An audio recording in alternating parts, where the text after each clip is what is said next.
Yeah, buddy, it's the Bennington Show. Tuesday. In the heart of what they said is our third nor'easter in the last. Very manageable nor'easter. I'm going to be totally honest with you. Light rain. It's a pleasant nor'easter. A chilly light rain is what we're dealing with right now. God speed everyone that can hear my voice. There are times where you just find out that, people are like the weather people. You attack them, and then you're like, oh, why doesn't people listen to the weather people? Why aren't they getting out of their homes? Well, that was like, remember I think it was Hurricane Irene didn't affect the city that much.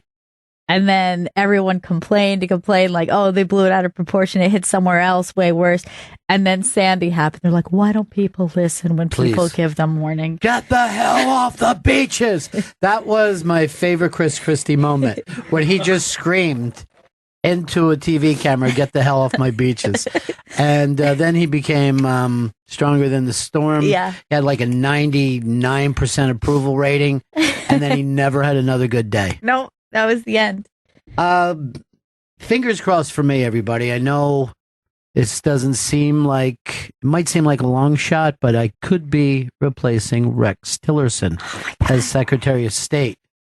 And I know there's a rumor out there that if I'm Secretary of State, the kids will have to go to school in the summer. That is fake news.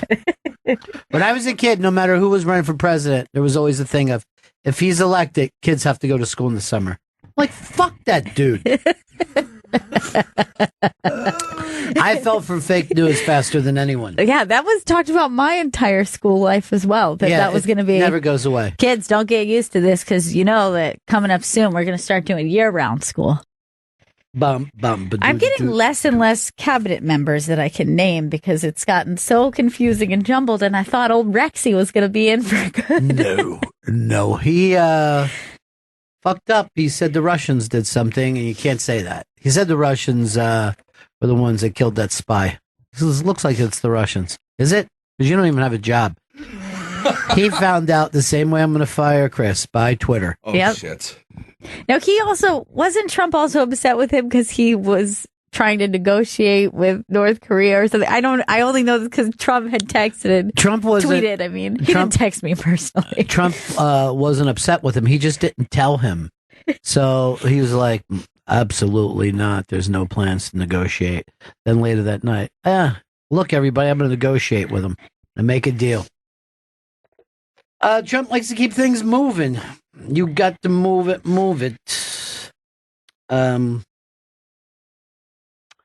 Jimmy Buffett is going to be doing a town hall in minutes with Lin-Manuel Miranda. What's Lin-Manuel's last name? I actually don't know. I just call him Miranda. Yeah, Miranda.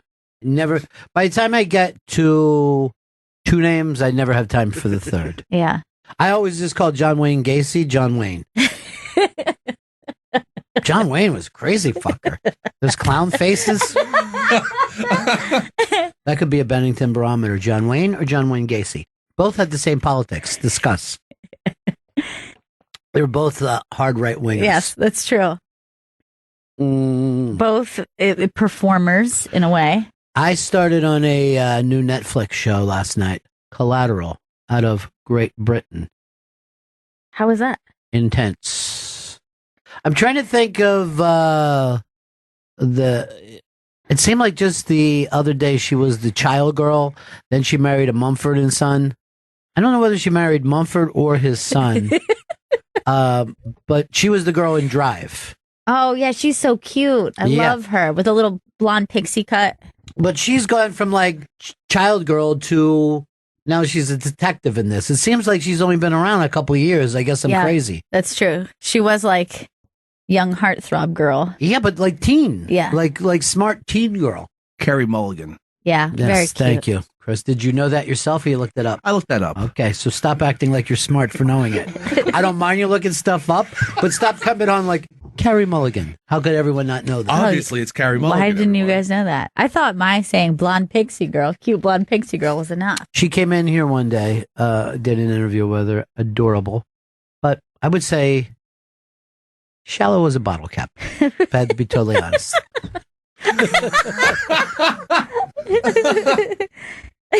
Did not seem she knew the backstory of the work that she was playing. That's just me. Interesting. Here's our buddy Lewis. He is taking it hard. This nor'easter's banging him around a little bit. Lewis, how are you, pal? Hey, what's up, guys? Man, I'm really stressed. This nor'easter, man. This third one is the absolute worst, man. I put my hot tea next to the window, and that was like cold. Can't even believe it. Okay, please stay away from the window. I don't think we can push that enough. You don't know what kind of debris could be flying around this deadly nor'easter. Okay? All right, thanks a lot. Peace. You guys are going to really get me through this. Thanks. Yeah, I don't want to overemphasize this, but this is like our 9/11. This is like New York's 9/11. 9/12. I like to call this nor'easter. One time I was in the middle, probably the worst nor'easter of my life, and I was in the Southwest. It was a really strange time. That must have been unexpected. Oh, didn't see it coming. Looking at the Southwest the whole time going, what the fuck is happening here? And that's why I want that wall, okay? I want to stop the Santa Ana winds, or whatever they're called. I almost call them the San Antonio winds. Now, what would be a Southwester? Just like a dust bowl? Like a... Yes. A Southwester is... tumbleweeds? It's, for lack of a better term, is more Tex-Mex than any other storm. There's a chili in it, some very hot jalapenos. So careful with that. So instead of a black bean, a refried, you're saying? By the way, no matter where I worked in any restaurant, I'd always go like this. Careful, that's a hot plate. No matter what, even if it was dessert. A salad, careful, hot plate. Don't fucking touch it. How many times have like you're in a place and they say to you hot plate and you go like this, I'm going to touch it. Yeah. Every time. It's pretty hot, but not as hot as they're letting on. I'm not going to hurt myself. Oh, I burned myself though a little bit.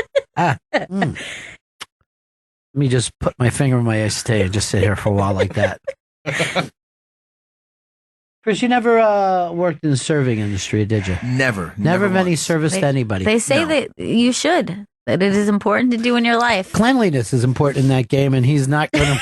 I mean, the employees must wash hands. I see that every time in a restaurant. That's disgusting. You never wash your hands? Oh, God. They have that sign here. Do they? It would be a good idea. I agree. We're all touching the same microphones and equipment. Oh, God, you're making me sick now. Why don't we have our own mics? It just seems like we should. I think some people do. We're just not cleanly enough. But there's plenty of guys I know who are like, get my mic from me, will you? I don't want to get sick. Do you give them a spritz at least? Yeah. Are you lying? No, I have a little thing of Lysol wipes that I don't know. I'm smelling it, and I don't smell any fucking Lysol at all. No. Oh, I know you have it. I don't think you use it. What just made your eyes just go crazy? Because it almost went collapsing down, and then I don't want to lose. That's not a spray. That's not going to get into the mic. Yeah, but I take it, and go like this. And Oh, no, dude. that doesn't do anything. Get a fucking spray. You're such... That doesn't do anything what barely you're doing. a bleach cloth. And there's no way you do this every day. I know that there's no way he polishes off each knob. He polishes a knob or two. That's for fucking sure. I know that he doesn't do this every day. Who's coming in today, Chris? Steve Jordan, Robert Cray, and Archie Hubby Turner, the pianist for High Rhythm. Pianist? Pianist. I think at that point you're a piano player. You're not a pianist. Like, if you're in a classical thing. It's a pianist only if it's classical. You wouldn't be like a rock and roll pianist. No, there's not one. But he played on all those Al Green records. Yeah, that is so cool. See if he wants me to sing something. Okay. I'm so tired of being alone. And see if Robert Cray wants me to sing this. I was right next door and such a strong persuader. She was just another notch on my guitar. Just ask him before they come in. Yeah, ask him Would before you like they come to in. hear Ron sing songs? You guys sit quietly. I don't even want you mic'd up. We didn't even Lysol jerk. We didn't do a Lysol jerk on any of those mics. I mean, I know you don't do it between guests. Everybody gets polished. Look, Can I just tell you something about Jen? Yeah. Jen, get over and grab a mic.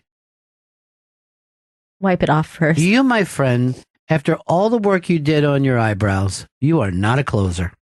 I told her to stand with those guys the entire time that she was here. Couldn't get her in that room. Oh my God, you're kidding me. Did you get shy? No, I mean, I saw them in their room I don't care whether you saw them in your room. I'm saying be around long enough. Yeah. Why? Are you timid? A little bit. I had no idea. And also, I just want to say this. When the host says to the producer, I want you to do this, that's literally like a job thing. It's true. You know what I mean? Like, It wasn't just a matchmaker thing. It was both. Yeah. I always throw. But I know that she likes both those guys. Right. But I couldn't get her in that room with them. You're kidding. Mm-mm. They sat in the green room, at least Joe did, for 25 minutes. Che, a little later, if you know. I don't want to say stereotypes. But Che came rolling in when it was Che time. Are these guys ready? Yeah. Steve Jordan, Robert Cray, and Archie Hubby Turner. Robert Cray and the High Rhythm will be performing at Love Rocks NYC. It's a great show. Get the stuff on that. Benefit, God We Love Deliver. Also, well, all that. And go to Robert Cray and High Rhythm's dates. Go to robertcray.com. And we got them rock and roll boots on. Steve Jordan, Robert Cray, Archie Hubby Turner are in studio. Robert Cray and High Rhythm are performing at Love Rocks NYC, benefiting God's Love We Deliver at the Beacon Theater this Thursday, March 15th. MSG.com for tickets. And for all of Robert Cray and High Rhythm's dates, go to robertcray.com. And the album, Robert Cray and High Rhythm, is available now in stores and online. Great to see you guys. Still on tour since the last time I saw you. Yep. Just staying out there, huh? We're working. As usual. Well, this man, he's very enterprising. He's got 2 units. He's got the Robert Cray Band. Yeah. And then this record is Robert Cray and High Rhythm, which is a completely different band. So, he's like Dr. Jekyll and Mr. Hyde here. He's got it all going on. And you guys are doing this gig at, let me see where it is, because I don't have all my stuff. Here we go. That is, no, I don't have it in front of me. Is at the Beacon? Yeah, so that's at the Beacon. On Thursday. And that is Crazy Love Rocks NYC. And this is a giant show. Keith Richards, Ziggy Marley, Mavis Staples, Donald Fagen, Emmylou Harris, Gary Clark Jr., Lucinda Williams, Warren Hayne, and even more acts than that. That's very, very cool. Yeah, it's a good show. Yeah. Yeah, it reminds me of the old Rainforest Alliance shows we used to do at the Beacon when it had those types of names, and it's really good. It's reminiscent of that. So it's going to be a great evening. A lot of friends on the show. Mm-hmm. It's going to be great to see Mavis. Yeah. You can't. When you say Mavis, a smile comes to your face. Have you ever noticed that? All you got to do is say Mavis. Rises on your arm. Goosebumps attack you. Yeah. Sweet person. She gave me a nickname, the little piano player. Is that a nickname or generalization? So how far do you go back with her, Arch? How far? Who were the people that you came in with? Who were the folks, the players that were all there? Ooh, where you want to start it, John? Mavis and I go all the way back to Memphis, Tennessee, doing the recording at Stax. Yeah. But my biggest time with Mavis was at that VH1 video special, the very first one. Yeah. Al Green, Mavis Staples, Stevie Wonder, Prince, Garth Brooks. And I was living in Gary, and Mavis and Bonnie Raitt. Yeah, I recorded her first gold and platinum album, and we just had a good chemistry together, and they never forgot me. And when that VH1 video special came up, the very first one, I was living in Gary for a while because I live in Memphis. Yeah, and they sent for me. They called me and asked me if I would come out and do it with them, and I did, and it was very rewarding. I got to meet a lot of people. Well, in those early Stax days, did you guys realize at that time, that you were doing something that was going to last basically forever? Well, we was just there during the Stax era. Yeah. I was with Willie Mitchell at High Royal Studio. You know, we had no idea what we were doing. I know God blessed us. Yeah. Because at that particular time, Archie and myself, we recorded 26 gold and platinum records in a row. It's unbelievable. Along with Leroy, he's in the other room now, but it was a great thing. Well, Steve, you know what happens when something like that, and it happens every once in a while, that there's a place and time where just such tremendous stuff will come out of. Well, it's an incredible thing. It's hard to describe, but timing is everything. That's the wonderful thing about music. Mm-hmm. How you get people together and there's chemistry. Right. And then it has a lot to do with the place you live and your circumstances. Right. And everything. Bands usually happen where people are trying to either escape where they are or to better their surroundings or whatever, or their circumstances, Right. And so you get these clusters, as you say, Ron, and you had it in Detroit, with the players, the Funk Brothers. Yeah. You had that with the high rhythm in Memphis, where Willie Mitchell started a whole sound. I mean, without Willie Mitchell, there'd be no Memphis sound, because the Memphis R&B sound started with Willie Mitchell. And he created a sound, a horn sound, a rhythm section sound, which is very unusual. Like a producer and a composer such as himself, they usually have one thing that's their forte. He was a horn player, so they usually he could write great horn arrangements or write good songs. But he taught rhythm sections how to play, and he combined the whole thing with horns and rhythm. Right. And so without Willie Mitchell, there wouldn't even be a Stax. Right. So you have that thing. And Elvis Presley used to listen to Willie Mitchell. Sure. In fact, Willie, put bands together, play at his home and birthday parties, Elvis's parties. And still in high school. We were still in high school doing those. Yeah. Still in high school going to Elvis's house. Got those jobs early in life. Yeah. Because we were he would rehearse us every day, and we were ready. Yeah. Learning everything off the radio, all the latest top 10 stuff. We knew everything, So we were But there almost has to be the sound that we're talking. There has to be a benevolent dictator who's like, "Come on in, I have a vision, right? And let's all work towards this together." Exactly, and that's what he was. That's exactly what he was. Willie. Yeah, he was he was everybody's godfather. He was the godfather. And with Robert right now, that Robert Cray high rhythm. We are in that same mode, in that same spirit, in that same frame of mind of working together and creating something that is going to be very special, along with Steve Jordan. Yeah. He had a dream, he had a vision, and he brought it to us, and hey, we just jumped on it, and this guy here is just unbelievable. Yes. Robert Cray is. He's what the public need to hear right now. Sure, exactly. Yeah, for sure. But, Robert, now you're surrounded by hundreds of years of experience on that stage that everybody knows how to play and how to make changes, how to move. Yeah. And all you have to do is just, do it, and everybody's in the same frame of mind. We're looking towards the same goals. And that is to make, good music that feels good. Listen how Robert Cray's voice is better than most people's singing voices.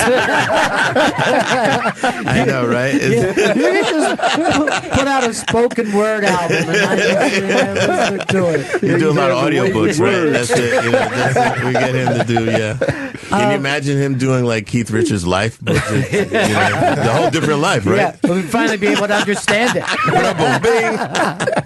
Keith is going to be at this gig too this week, right? Yeah, and he's going to play with us. Is that crazy? Yeah, and here's the deal with that. So he's going to put. I don't know if I should give away all the secrets, but but there's one song that we're going to play that we recorded with the Expensive Winos, and when we recorded the song, we were trying to play like high rhythm. Mm-hmm. we were doing the song, High Rhythm played on all the Al Green records, all the O.V. Wright stuff, and Peebles and all that stuff. So we, when Keith and I wrote this tune, he first started with these chord changes, which were beautiful, and he was just walking around the house playing these 4 chords, And I said, what are we going to do with that? We got to do something like that. He said, I don't know. I said, why don't we put like a little, like an Al Jackson, Willie Mitchell kind of groove under it, see what happens, kind of like an Al Green type of thing. So, and it felt great as soon as we put that beat under it, and then those chord changes was great. And then we finished the rest of the song. When we cut the tune in New York, we were trying to emulate High Rhythm. So when we cut the track, we had the track, and then it was like, okay, let's get a horn arrangement now. And then we were going to get somebody in New York to do a kind of a Willie Mitchell type of horn arrangement. And then it just dawned on me. I said, look, man, you're Keith Richards. We can go anywhere. We can do anything. What the hell? What do we need? So he said, oh, but let's call Willie Mitchell. So we called him, and he said, sure, come on down. So we went down to Memphis, and that was the first time we met Willie Mitchell. That was Freudian wet. So it's like, because it was like, we were like melting,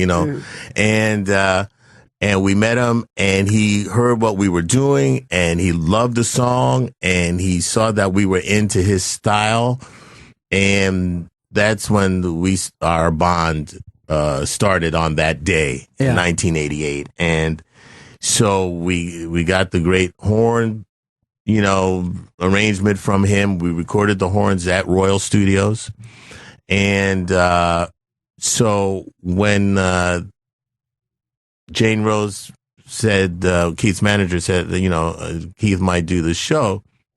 I said, hey, well, what are we going to play? And he said, well, maybe make no mistake. I said, well, we got the band that we were trying to play like. So why don't we just play with them? It'd be great, So, it's like, so it just worked out perfectly. So it's going to be a heck of a rendition. And Ivan Neville is going to join us on his stuff, who played on the record as well. Wow, that's so cool. Yeah. Is there something to the Royal Studios, though? Is there something like about the physicality of that, besides the players?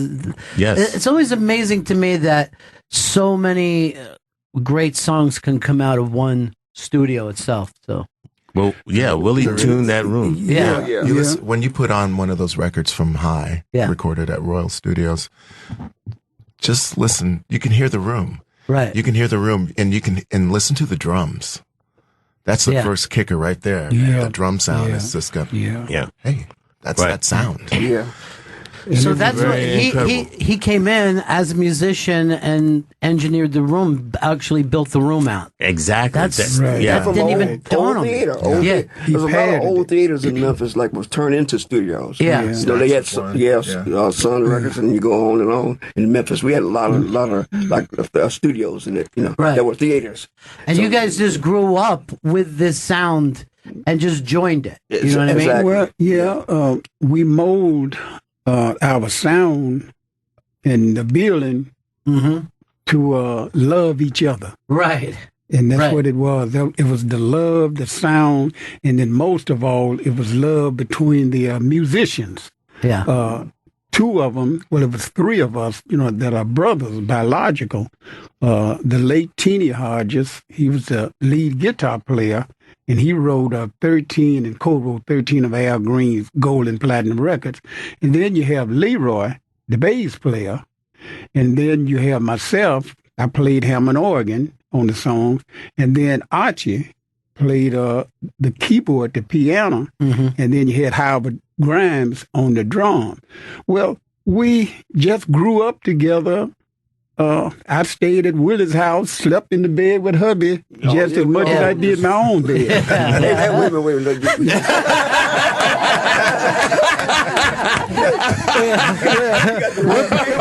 We're breaking a big story today. So many Breaking news. There were so many of us in this one room. Yeah. You know, so we shared the beds, we shared the food, and everybody just fall out. you know, the clothes and everything. And Willie he just molded us, to be, what he wanted us to be. And when we got in the studio, it just all came together. Yeah, it was just, that's amazing. But again, that goes to show that space is set the tone for how you play. Because if you wanted to play well in that space, it was different than any other studio. Yeah, now check this out. We had the advantage. We were in the studio. It was another day we had come into the studio, and Charles was sitting at the Hammond, and he's got his headset on so he can hear his organ because the Leslie's in another room. Yeah, and he goes, "Somebody move the microphone." Wow. and the engineer was like, "No, nobody moved the microphone." Yes, somebody did. This organ has been in the same space for 40 years. I can tell. Yeah. And it's true, and it was moved too. Yeah. It had been moved a quarter of an inch, but it was moved. Yeah. And Willie Mitchell, what he did was he tuned the room, and his daughters talk about it, Yvonne and Lorraine. They would hear him hitting the snare drum for hours to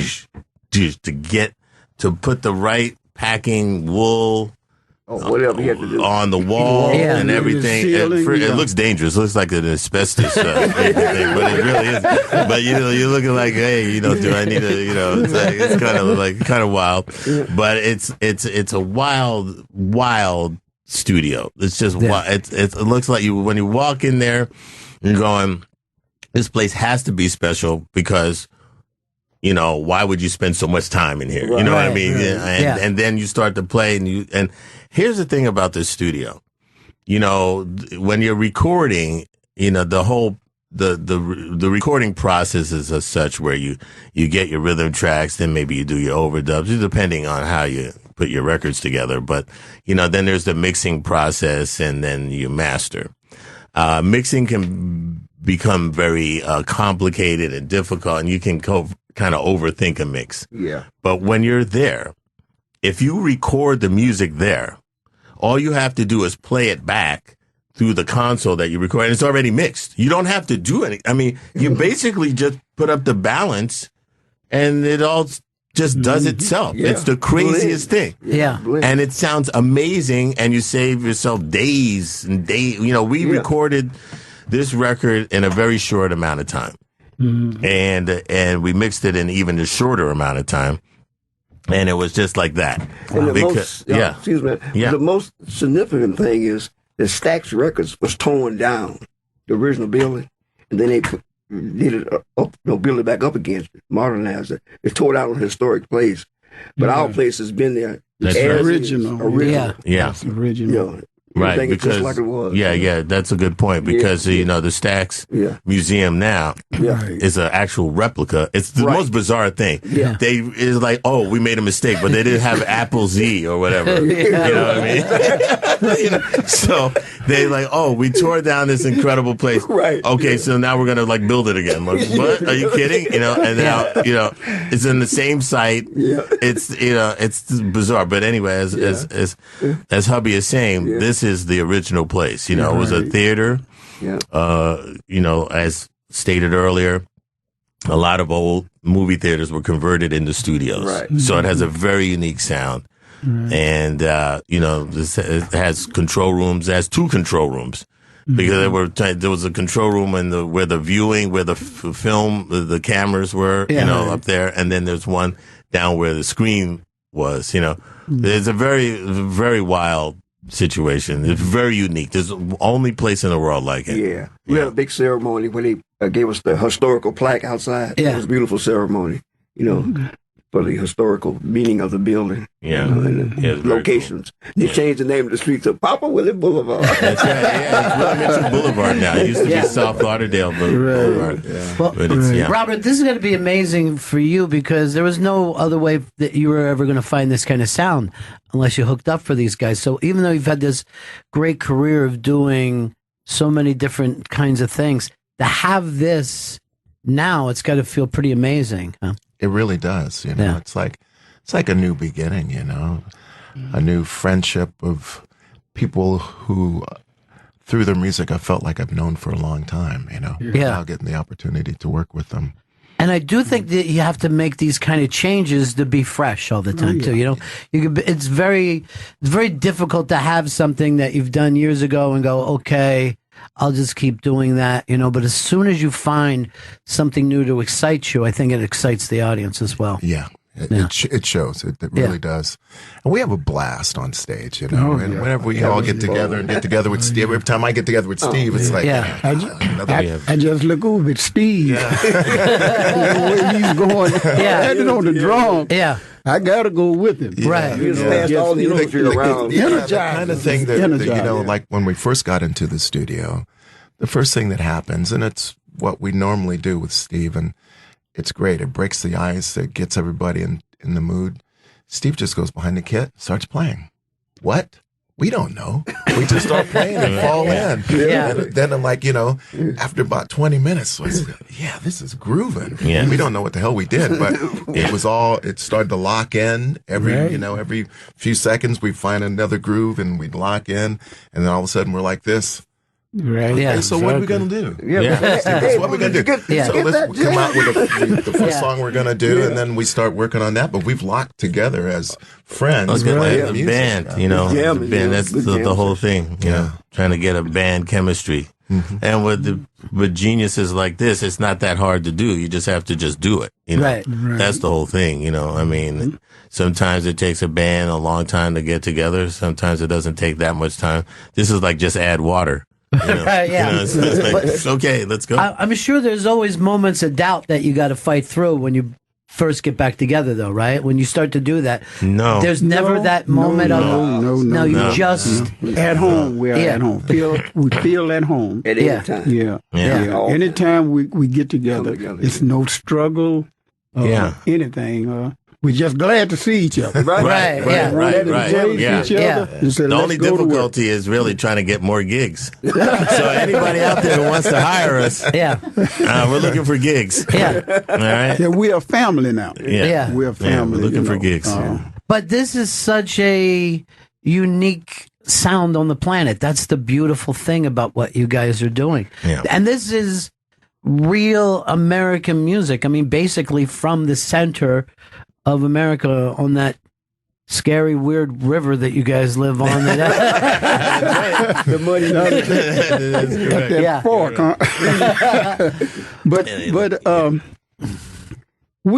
we are just blessed. Yeah, we're just blessed. I'm an ordained minister for near 20 years, and God have really showered His blessing on me, and. By me knowing God, everyone that I come in contact with, He give them a portion as well. Robert is blessed because he was blessed before we met. Steve, hubby the same way. And we talk about God. We talk about His goodness. And we just do what we feel He have put us here to do. That's to make good, sweet music to try and bring people together. And that's also that place that you guys grew up in. It has the blues, and it also has this amazing gospel thing at the same time. Yeah, that's right. It's hard to wrap your head around that. You know what I mean? Yeah. It's hard to wrap your head around a Memphis Saturday night and a Memphis Sunday morning. There you go. You know? They got them both. They blend into one another. That really shows the importance of what all went on in and around the Memphis area. Right, Delta. Exactly. You know, as far as American music is concerned, to me, that's the cradle of our music for America. But then the other bizarre thing is those white English boys recognized it too. You know what I mean? If you think of the Stones and Clapton, those guys, something that should have been so foreign to them just hit an entire generation in the soul. That's the power of music. Yeah. You see, that's the thing. The music has no racial boundaries, gender boundaries, anything. You know, I mean, it's a universal language. And as musicians, we're ambassadors for goodwill. I'm very fortunate to know that we can go anywhere in the world and not speak the native tongue, but we start to play and everybody understands what we're doing and they can join in and play with us. I never thought in my days that I'd spend so much time below the Mason-Dixon line. I'm a northern boy. I'm from New York. Okay. There was no way I had an aversion to the South. Okay. There was no way I was going to Mississippi or, you know, anything. Dr. King was killed in Memphis. I wasn't going to Memphis. You know, there was no way, you know, but now I have a family in Memphis, you know, but that's the power of music. It took me from a place that I didn't think I was going to, a headspace where I wasn't ever going to go there or spend time there, just spend a lot of time there and have it be a very important place for me to spend time. You know, I'm a member, I'm still a member of NARIS, even though that's a whole nother discussion here we're not going to get into right now, but I'm a member of the Memphis chapter. Right. Not the New York chapter or the Los Angeles chapter, because the Memphis chapter is the chapter that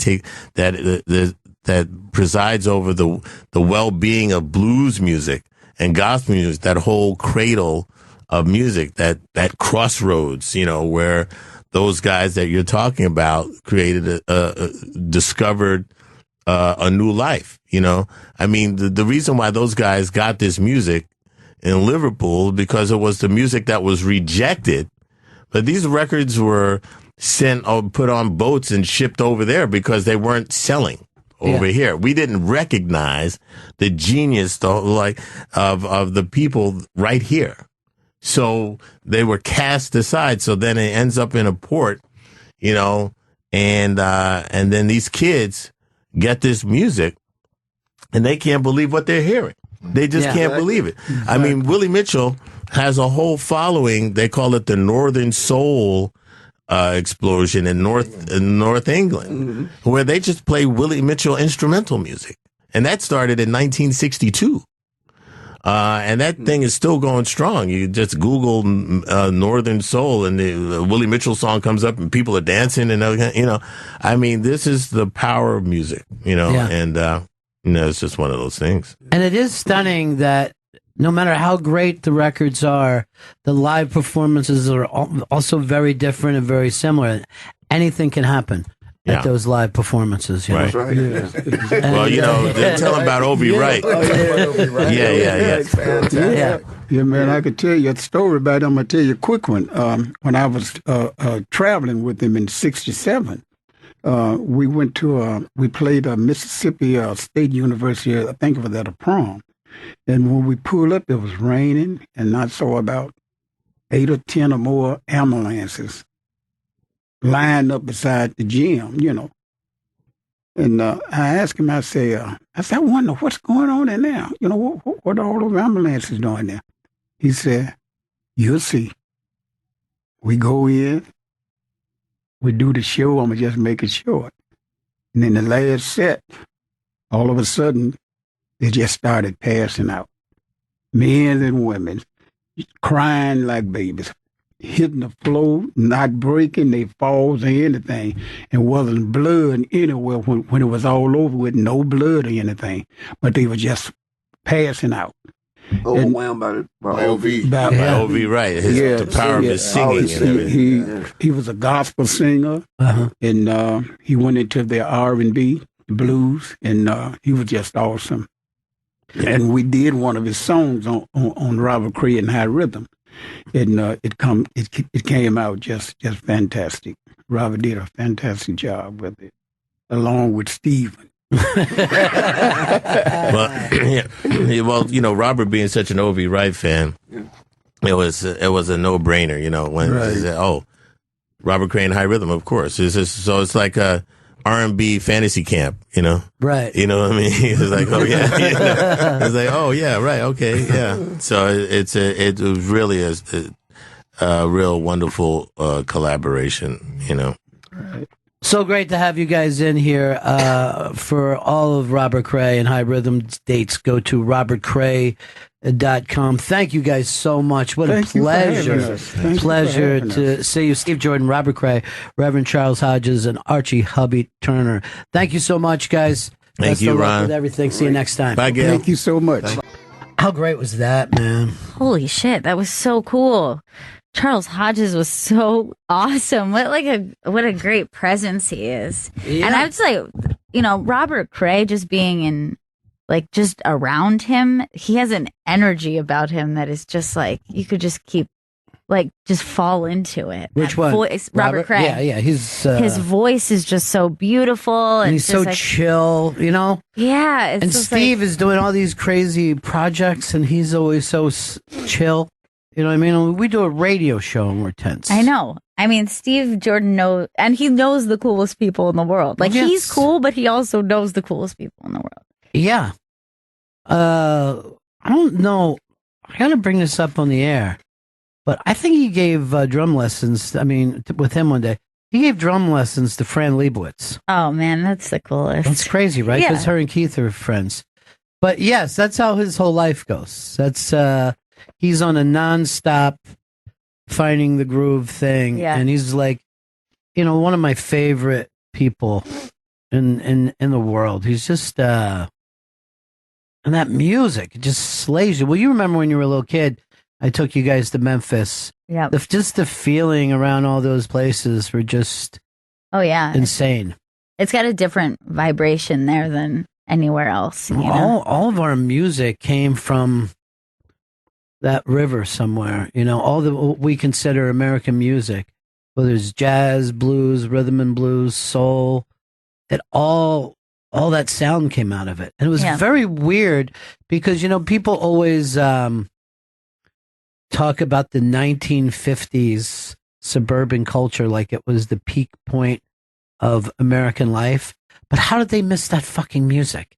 Yeah. How could they have segregation? Look what you did to yourself through segregation. Yeah. You know what I mean? And they would literally be like, we don't want that jungle music. We don't want, and you're like, what are you, fucking nuts? You know, that's the closest you can get. And yet it was the best of times somehow. Yes, they'll try to turn around and tell us. But it always is funny to me is when people talk about segregation, about how it hurt black people and black culture. It fucking destroyed white culture at the time. You know what I mean? We didn't have a real culture to be proud of until we started to integrate. And anyway, that's why I think Rex Tillerson for next president of the United States. We're going to break. We got our buddy dropping in, right? Yes, we do. Mr. Dale Dudley. The Dudley and Bob with Matt show. That airs weekdays, 6 a.m. Central on KLBJ FM in Austin, Texas. And Bob has given us some... we're breaking, Chris. You're grabbing me live reads. Yeah. So we got to do something about your whole paper situation. It's overwhelming you. It's a lot of papers. But there should be somebody. You have all these other people. Somebody else should be assigned to the papers. That way you don't have to think about it.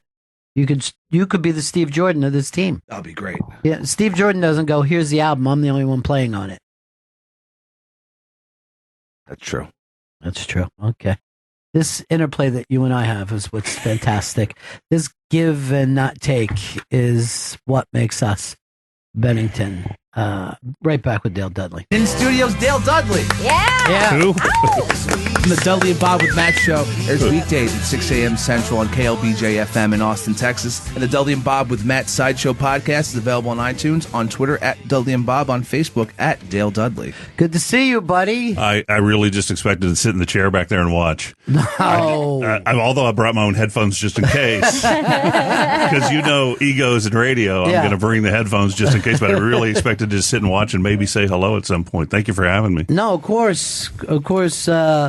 Crazy day we're bringing you in here, but you had a connection was Sirius XM. The program director, Kirsten Gillibrand, I think but I don't know if that's still her last name.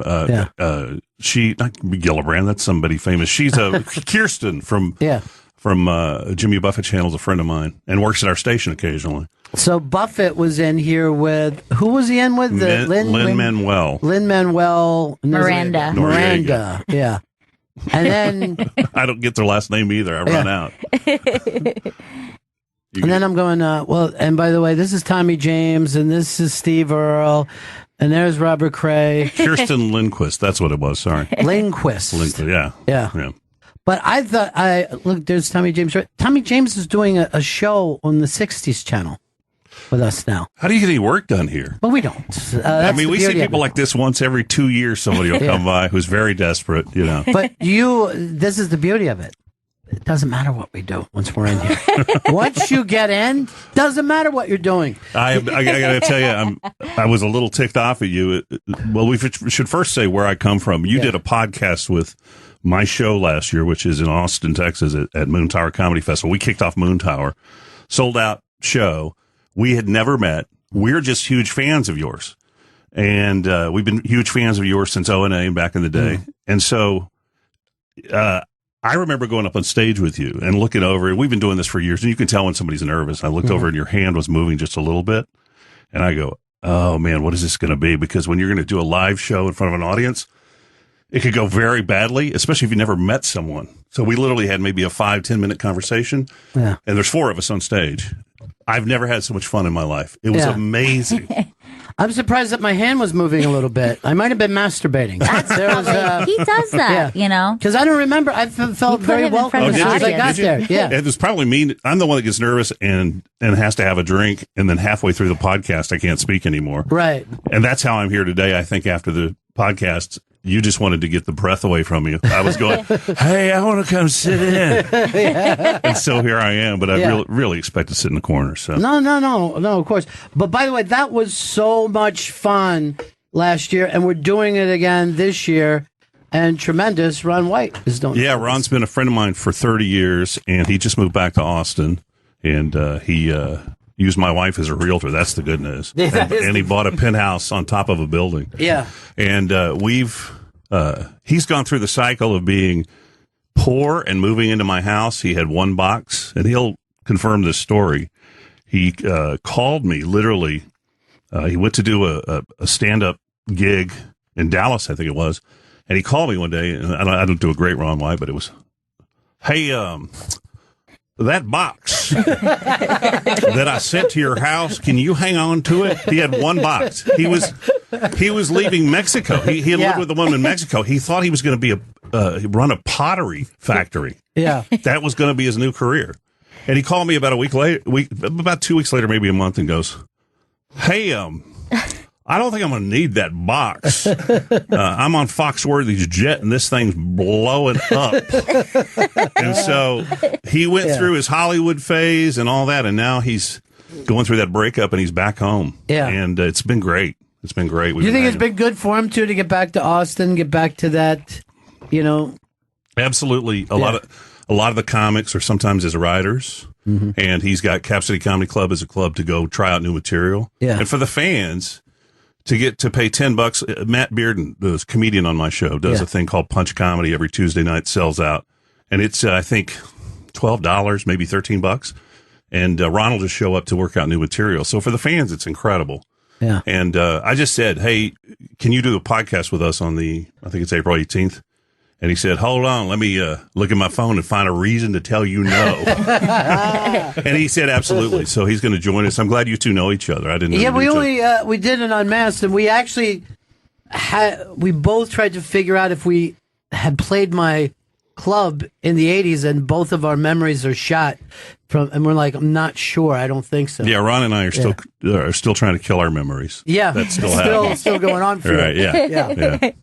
I think the only negative for Ron is that pot isn't legal in Texas yet. That's the only negative. Right, but it is available. It's readily available. It is available in big bags, and the cops are big fans of his. So. I didn't know that he was a weed smoker. Oh, my gosh. He's everything. Yeah, I mean, I knew he was a drinker, but I didn't know he was a weed smoker. He's on board. I would say everything about about him is a fun guy. Here's another thing: is his mom is close. She's in Florida. He got her place in Florida, but I think they have another one in Texas. And the woman is, I want to say she's pushing 90, and she looks 55. Yeah. And she went out with us one night. Yeah. She's a lot of fun, and I think that's good for him. I think it's great to be around his mom. I saw his Periscope when he was, moved into that place, and he was showing off his views.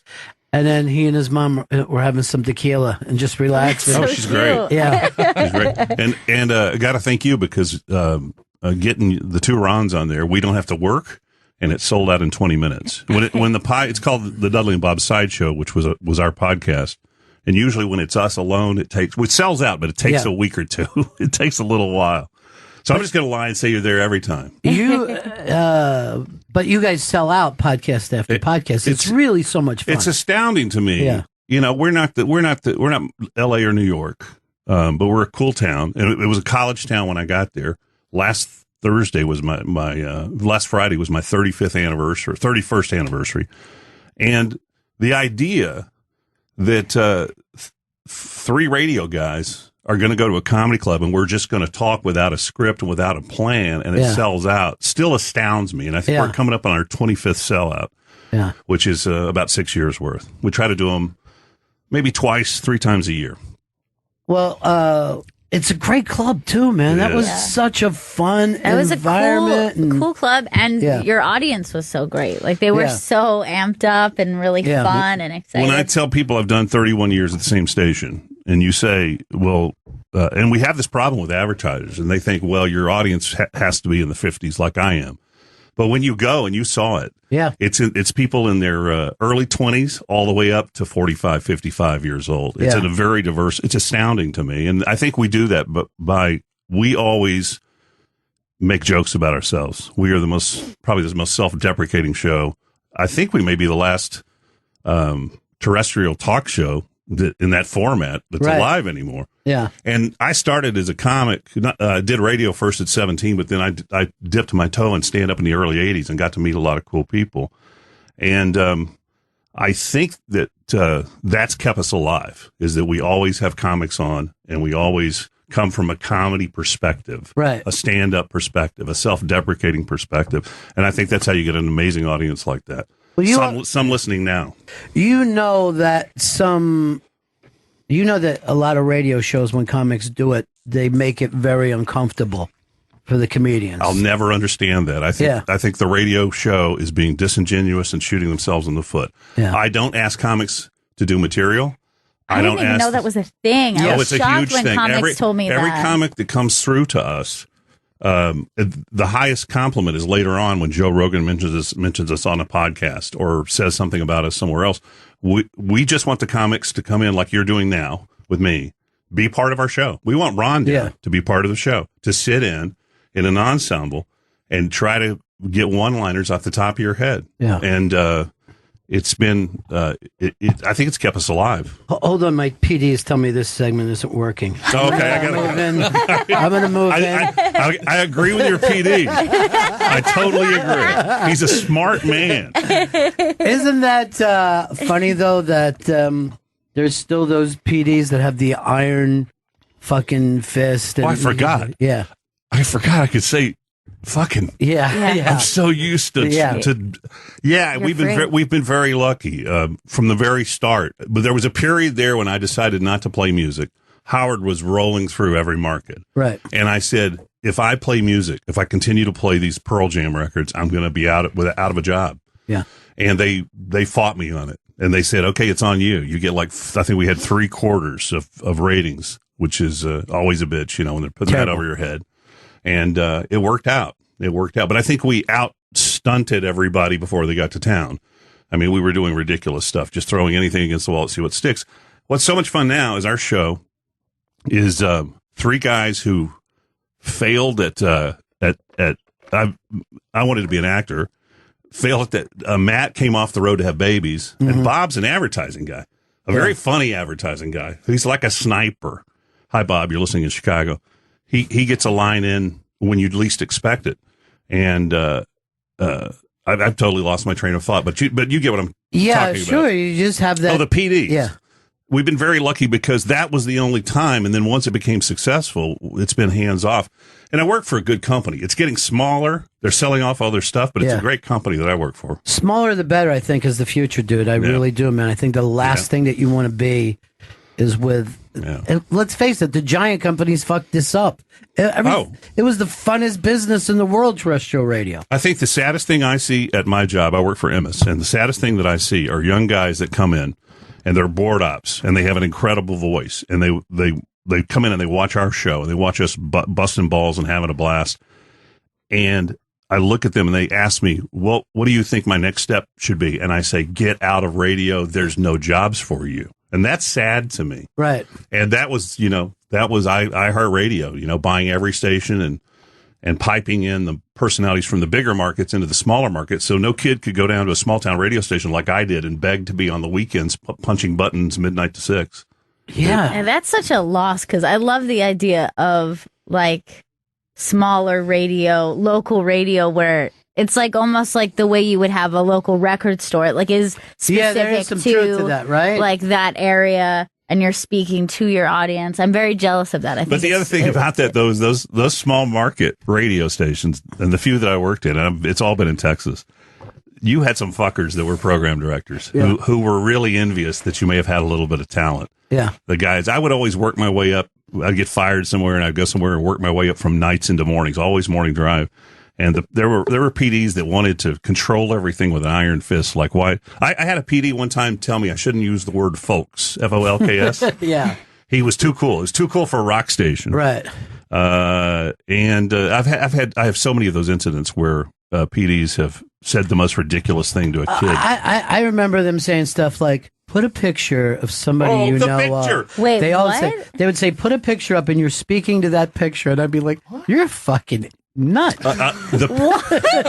Silly, weird thing to say. Up until a few weeks ago, I was doing a show in the afternoon, a political show, and I finally got to where I could not do the split shift, and I couldn't handle the politics. I'm a social. I'm pretty liberal socially, totally liberal socially. Right. People should be able to love who they want, be with whoever they want, and fuck you if you think any differently. Money's a whole different thing, the way the government's run. But I was following Rush Limbaugh, and I was talking about him every day, and I was pointing out what a crock of shit he is. Yeah. And my bosses would get me in and go, "Hey, man, listen, it does you no good to talk about Limbaugh." And I says, "The fuck it doesn't. Yeah. I'm hearing this. How do I not counter it?" So that blew up and ended. But early on, they had a consultant who would patch us in on FaceTime from Los Angeles, and he had been a big consultant. And dude, so here I am, 51 years old at the time, 52. Wait a minute, 55.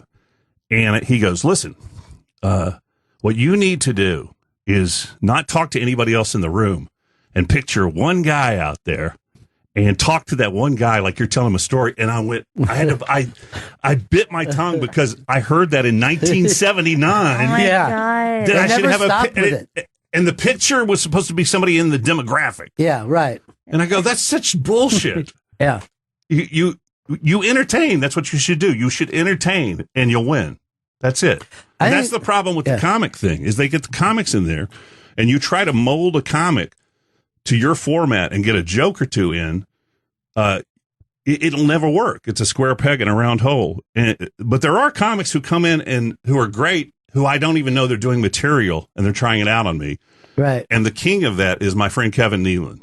Yeah. And even during the break, he'll say, "Do you think peanut butter's too sticky?" And I'll go, "Kevin, no, what are you talking about?" And then you go see his show that night, and he was working out new material on you during the commercial break. He's up on stage going, "I think peanut butter's too sticky," or whatever. Yeah. It is. Using that as a horrible example. Nealon, by the way, is in that new Gary Shandling documentary that is just unbelievable. Just so damn good. Nealon has been around a long, long time. He's always been steady. Always been steady. You know the difference? We have real friends that we hang out with. Bob's my real friend. Mm-hmm. We're friends. Probably the only radio show in the country that hasn't broken up because our wives are best friends. And that's a real friend. Then you have show business friends. Guys who are on your phone that you know and you can text occasionally. Ron, when he went to Los Angeles, became that guy. He became a show business friend. Yeah. Kevin one time came through, and I was just joking, and I said, "Hey, I lost all my show business friends. Could I be your friend?" And he goes, "Sure, let's go to lunch tomorrow." And we've stayed show business friends since then. He sent baby gifts. He's such a genuinely kind, nice person, and you cannot get him to say anything bad about anyone, even when the mics are turned off. He's just such a good dude. He said some nice things about Hitler not too long ago. It surprised me. It surprised me. You know, politically, we're literally the opposite, too. I'm socially conservative, but financially, I'm liberal. I want good. You're in radio. I want. I want us to spend tons of money, but not let people do the things they want to do. I don't know why we can't have that. Is your mic fucking up over there? What's going on? I mean, everyth's great except for these mic stands. Yeah, the mic stands are weird. Aren't you say we're replacing them? It's coming soon. Yeah, they're What do you saying mean it's coming soon? It's not a thing. What do you mean? It's being released like a movie? I don't know. I think because there's like 3 different types of mic stands in here, and they're all going, and they're going to have a brand new kind. Yeah, there is. They've changed so many times since we've been here. I hate this. Can I tell you? And now I think I won because I didn't think you were going to have me on. Can I tell you a moment of real envy and frustration a few months ago? Sure. So before you did the podcast last time, we always have fallback bits or fallback ideas. And right before in the green room, Bob, texting earlier, he goes, "I got this idea. It's called Bennington's Barometer." Yeah. And to me, it sounded like a top 40 contest where we have to take the ninth caller to qualify for the Bennington's Barometer. And I was like, man, come on. I don't know. I don't know if that's going to work. But if we have to go there, I mean, try it. And so we do it on stage. And then for the next 4 to 6 weeks, all I had to hear every morning was Bob playing a tape of this show where you went, "Bob Fonseca's Bennington Barometer." Yeah. And I thought, why didn't I give you something? So next time you come, we're doing Dudley's Dalliances. Okay. I have no idea what it means. You just know I just made it up right now. We're going to do it. Well, we'll work on it a little bit. Yeah. Vito, do you got one of those openings that you used to do? Yeah, I got one, right? Oh, and he knows all the guys. He quotes all the guys in the room like you're all buddies. So. Bob and Vito got very close during the Bennington Barometer time. Yeah, we were communicating a lot. He loves you, Vito. I love Bob. Yeah.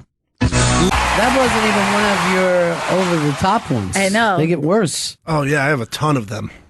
Okay, thanks, man. Yeah. Thanks for reminding me. And then I've been talking to Bob a lot lately, and Bob was telling me that you were touched by an angel as a child. What are you doing? What are you doing, Vito? Well, that's Setting not the worst one. Yeah. And that's something I wanted to say to you. I was listening.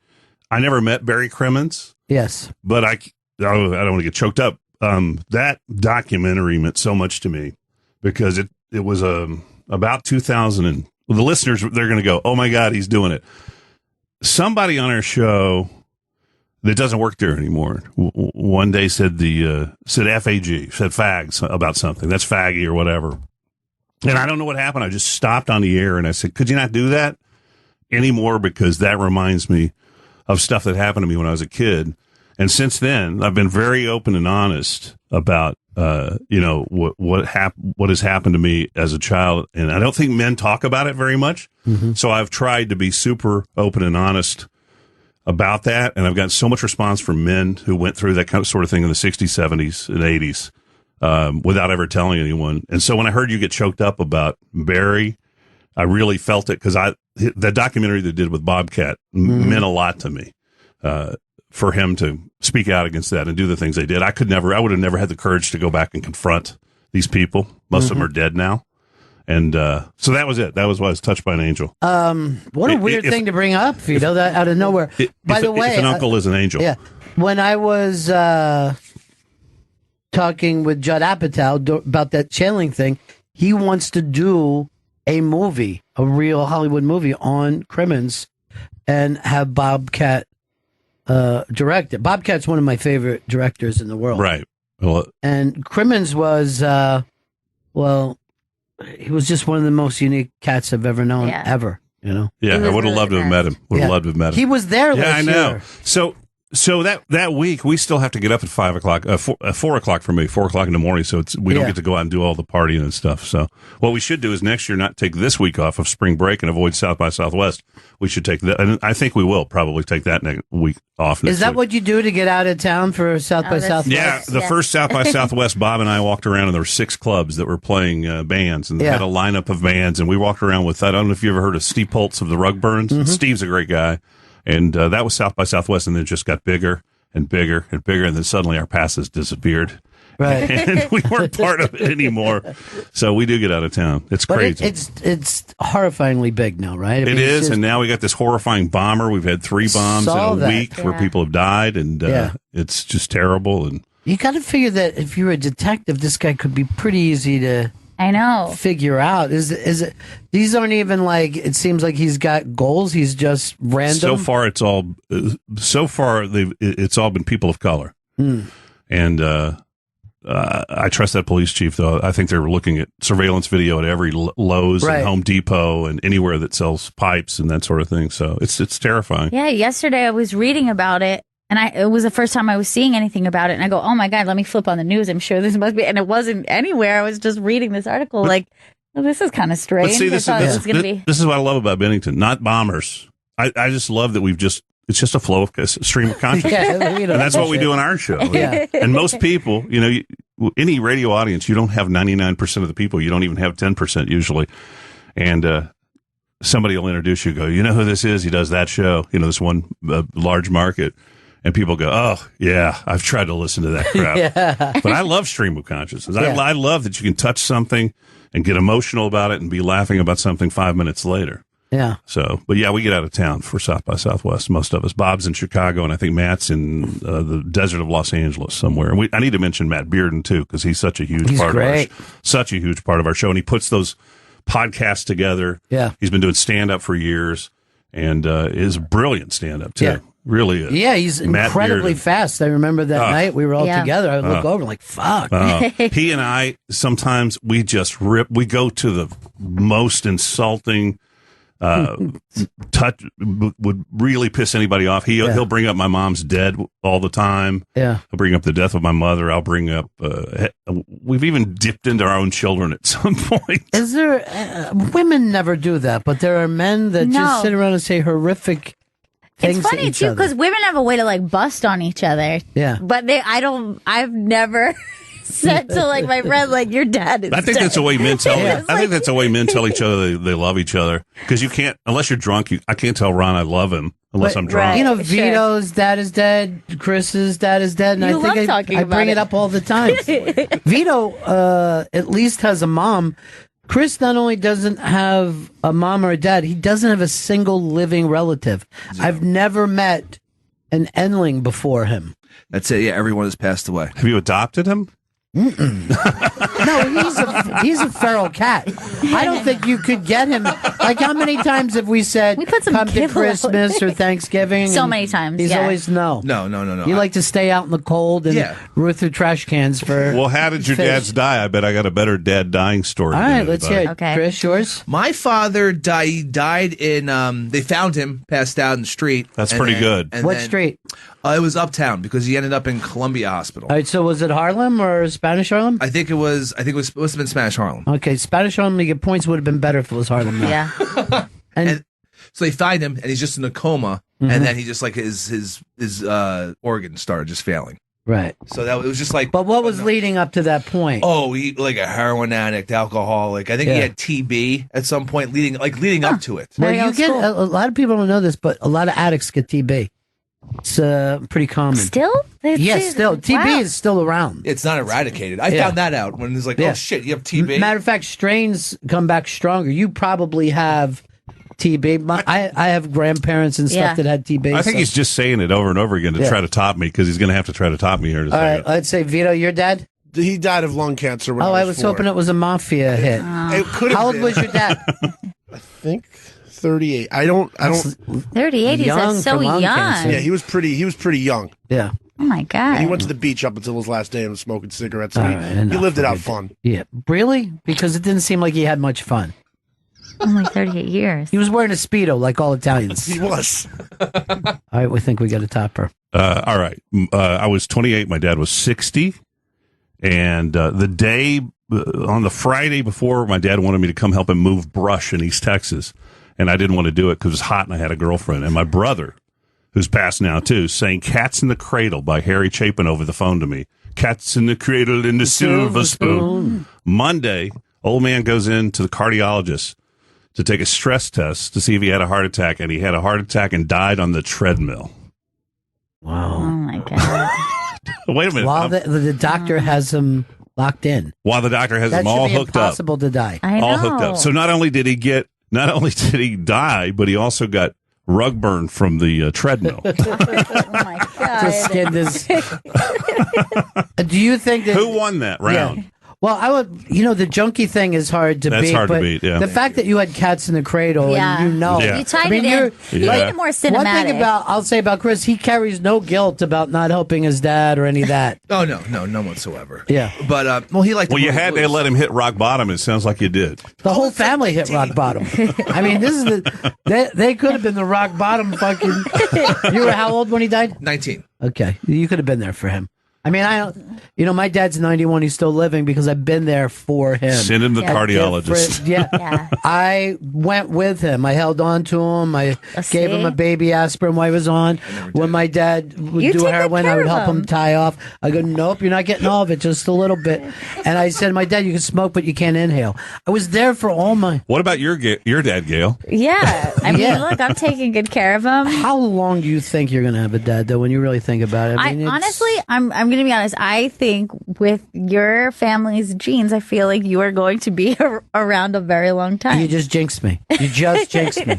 My dad is 91, and he doesn't watch anything but Fox News, and because of that, he thinks Trump's doing amazing. Yeah, he's doing a good job. I did a little thing to him the other day because he was like, hey, did you see you got that North Korean dictator set up? And I go, yeah, I saw that. I just hope it's not a trap, Pop. I go, I hope they're not doing this to kill Trump. He goes, what do you mean? I go, how can you trust this guy? I go, he's basically a suicide bomber. Anyway, I'll talk to you later, buddy. Happy birthday now. Where does he live?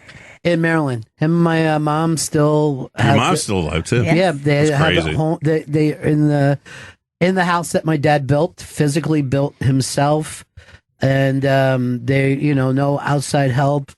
He's not doing great, but he's living his life. Physically, he has some problems, even mentally. The other day, he told me that he spent some time one-on-one with MacArthur when he was in the Philippines. And I'm going, Pop, I got to tell you the truth. I don't think he would have held this story back 70 years. Just the two of them? Yes. Like, what were they doing? Well, I know that he'd seen MacArthur would come in and say, because they all thought that they were in the Philippines. That whole generation, they thought they were going to invade Japan. Right. So they were training every day to have a D-Day type thing in Japan. Did he see him speak or something? Yeah, he would come in and be like, hey, and do all that kind of stuff. I kind of remember that conversation, but the other day I went to, he, kept an eye out on me and would come by and just ask me about my background and stuff. I go, I don't think so, Dad. But he's one of the few people who's very happy that we dropped the bomb on Japan. He's like, saved my life. He goes, my first vote went to Truman. Didn't agree with anything else, but at least I didn't have to invade Japan. I go, There's a lot of argument about that. I'm pretty liberal, but I think I kind of agree with your dad a little bit. Yeah. It did, because it would have been millions upon millions. Look at this. We've stumbled into World War II. All right, but Jesus Christ. Here's the thing, though. Jon Stewart said something not too long ago that made me change my mind, because I'm the same way as you. And he said, why don't we just drop two of them in the ocean across, you know what I mean? Just show them, just let it blow up off the coast and say that could come to your house. Right. And I'm like, oh, yeah. Yeah, he didn't really have to kill. Yeah, he wouldn't have had to kill all those. All the fish people falling from the sky. Yeah. A couple of fucking squids, some whales. But the Japanese would have went on. Yeah. I think Steve Earle and Tommy James have been hanging out together. Really? Is that what's going on over there? Tommy James is one of my favorite songwriters. Tommy James and Shondell? Yeah. Just totally underrated, in my opinion. Like, if Tommy James was English, they would be throwing him in with the Kinks. You think so? Yeah. Those are great songs. Still being played. Still being played. I can only today. name two, I think. Crimson and Clover. Moni Moni. Yeah. I think we're alone now. Crystal Blue Persuasion. You've covered mine too. Yeah. These are even right there. That's Dragging the Line. I think. Is there anybody that's walked through this fishbowl where you see somebody and you would just drop the mic or tell somebody to put on a song and run out of here? Yeah, we've done it a couple times. I'm trying to think. I know. See, I work with my competitor. The competitors are right across the hallway. Yeah. And it gets pretty. You get pretty pissed, like if you poach a guest or something like that. Well, but see, here's the thing. Since none of us are going by ratings, that's right. We don't give a shit. Yeah. I feel like we've done it a couple times. I remember one time we did it because Peter Frampton was just doing like an acoustic set out there. That I'll go down to watch anybody play music. That's true. That was pretty cool. You're you're a 70s guy, 70s rock guy, right? Yeah, 70s pop. 70s pop. 70s pop, yeah. More than the 70s rock. I can identify the 70s rock because I had to play it, but the 70s pop, I can usually do it in a couple of notes. You're not testing me, are you? That's no, I mean, we could do that. No, if let's you don't do that. That's something we've done on our show that probably bores the hell out of our listeners. I don't think so. Yeah. But here's the thing. Why do you played 70s rock, but you love 70s So pop? I grew up, this is not a joke. I grew up in a town that had no rock and roll. Yeah. I wanted to say a town that had no dancing, and then Kevin Bacon showed up and started dancing. We all danced. No, it was a Bible Belt Christian town called Tyler, Texas. It's between Dallas and Shreveport, right in the middle, 2 hours each way. And the owners of the radio stations had an agreement with the programmers or the owners had an agreement with the churches not to play. There were no rock stations whatsoever, so it was mostly adult contemporary. So my first few years in radio was spinning the Carpenters, and I think the heaviest thing that we played, gosh, what was the heaviest? Billy Joel maybe was the heaviest thing that we played. And then I moved to a little town in Lubbock, Texas, and worked at a rock station, and I remember being scared of the music. Does that make any sense? No, that's fantastic. So because I had no parents growing up. They're both drunks, and there was no comforting, like, you're going to be okay. Don't worry about this. Like I'm doing with my son now. Last night today my son was frightened by a couple of vagrant people who were screaming at him. Can you say vagrant anymore? Is that the wrong term? Yeah, I think it probably is. Indigent. Yeah. People who are down on their luck. Yeah. Bums, I think, is the PC. Hobo is nice. Yeah. Drifter. Hobo does sound friendly. Yeah. And so I get to this station in Lubbock, Texas, and they're playing Number of the Beast and Flight of Icarus by Iron Maiden. And I remember being scared of the music. Does that make any sense? You're a young, dumb, 20-something-year-old kid. So anyway, all those pop songs, the cheesy ones, everything from the single-hit, one-hit wonders like Robbie Dupree and those kind of things, I identify them in a heartbeat. We used to do a thing on the air now, but it's not a good thing to have. There's no skill. No one's going to pay me to ever identify songs. No, but it must be. The song's not going to end up dead, and they go, can you identify this song? But it's got to be a sense of comfort is why you go back to it. It's almost like an OCD. Right. You know, like here's something that I know and I can expect and it feels safe and it's good for me. Because it is certainly impressive. Like it might not be a skill, but when I see that somebody like knows a song very quickly, like I can't remember what it was, but I picked a song for the opening song maybe last week. Was it? Give me a clue. Is it the 70s? I think actually it was a Who song. Maybe it was like The Kids Aren't All Right. The Kids Are All Right. The Kids Are All Right. So like I had picked that song and you knew it from like the first chord. Yeah. And I was like, what? But that's a pretty tertiary song. It is, with me, you got to get those top 40 songs that have the first few notes. All right, let's say my problem is I got two guys to play this game that have no idea what we're talking about. All right. And that's always a difficult thing. Do you think you got one, Chris? Yeah, I got a couple. Are you testing me? Yeah. Are you and I competing? Well, no, we'll all be in it together. We're going to buzz in with our name first? No, this is like serious. We're not competing with each other. It feels competitive. On the same team. You got to settle down, man. Leave that shit in Austin, all right? All right? Let's buzz in. Yeah. Still wants to buzz in.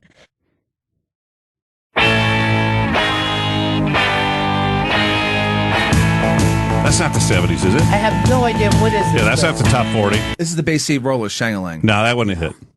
Come on. Bay City Rollers was No, we're not in England. SATUR Yeah. DAY. See, here's the thing. You probably looked up some number one hits. They had a lot of hits over there, but I think just the one hit. Yeah, Saturday right? night. All right, here we go. Dale, Spirit of the Sky by Norman Greenbaum. That was fast. You're pissed. I am. You heard me yell Spirit. I don't want to play this game. We were all friends a second ago. Now here's how like slow my mind works. I hear it and I go, and then like my instinct was to start But singing. here, and the thing was, Ron, did you ever have to cue records? No. So you never worked. It's just it's because I worked as a disc jockey, and you had to cue up the first two notes. So those are the ones you knew the All right. best. You know what we could do is bring in a guy who's worked a lot of 70s radio, Denny. Oh, that's a great idea. And you want to be in a competition. You know, there's a jock here who I think is the best talk-over jock on the 70s channel I've ever heard. The guy, I'm not going to remember it now, in the morning. He used to be in Chicago many years ago. Do you guys have a lineup anywhere? No. We don't even know how the many guy's channels great. we The have. guy in the morning show on the 70s channel is incredible at being hilarious and talking. Why don't we do this, Chris? Why don't we take a break? And what are you going to plug something? I'm going to plug before we go to break. Dale Dudley's in studio. The Dudley and Bob with Matt show airs weekdays at 6 a.m. Central on KLBJ FM in Austin, Texas. The Dudley and Bob with Matt Sideshow podcast is available on iTunes, on Twitter at Dudley and Bob, on Facebook at Dale Dudley. Which I have I just deactivated my Twitter when I was on that AM station, but you can stream us at klbjfm.com too if you want to, and download us all on Apple. All right, we'll break. Right back. Bennington. Back, buddies. Dale Dudley sitting in with us. The Dudley and Bob show with Matt airs weekdays, 6 a.m. Central on KLBJ FM in Austin. Also, the Dudley and Bob with Matt Sideshow podcast available on iTunes. I'm going to be doing their big show, but you can't get tickets. You cannot get tickets. And we can't even get tickets for our friends because not only did you sell out, but we also have 90 immediate requests from Moon Tower badge people, muckety mucks. Oh, yeah. Yeah, that were requested and given out. So, by the way, they are recording. Robert Cray is recording with Stephen Jordan and the guys that run the show today.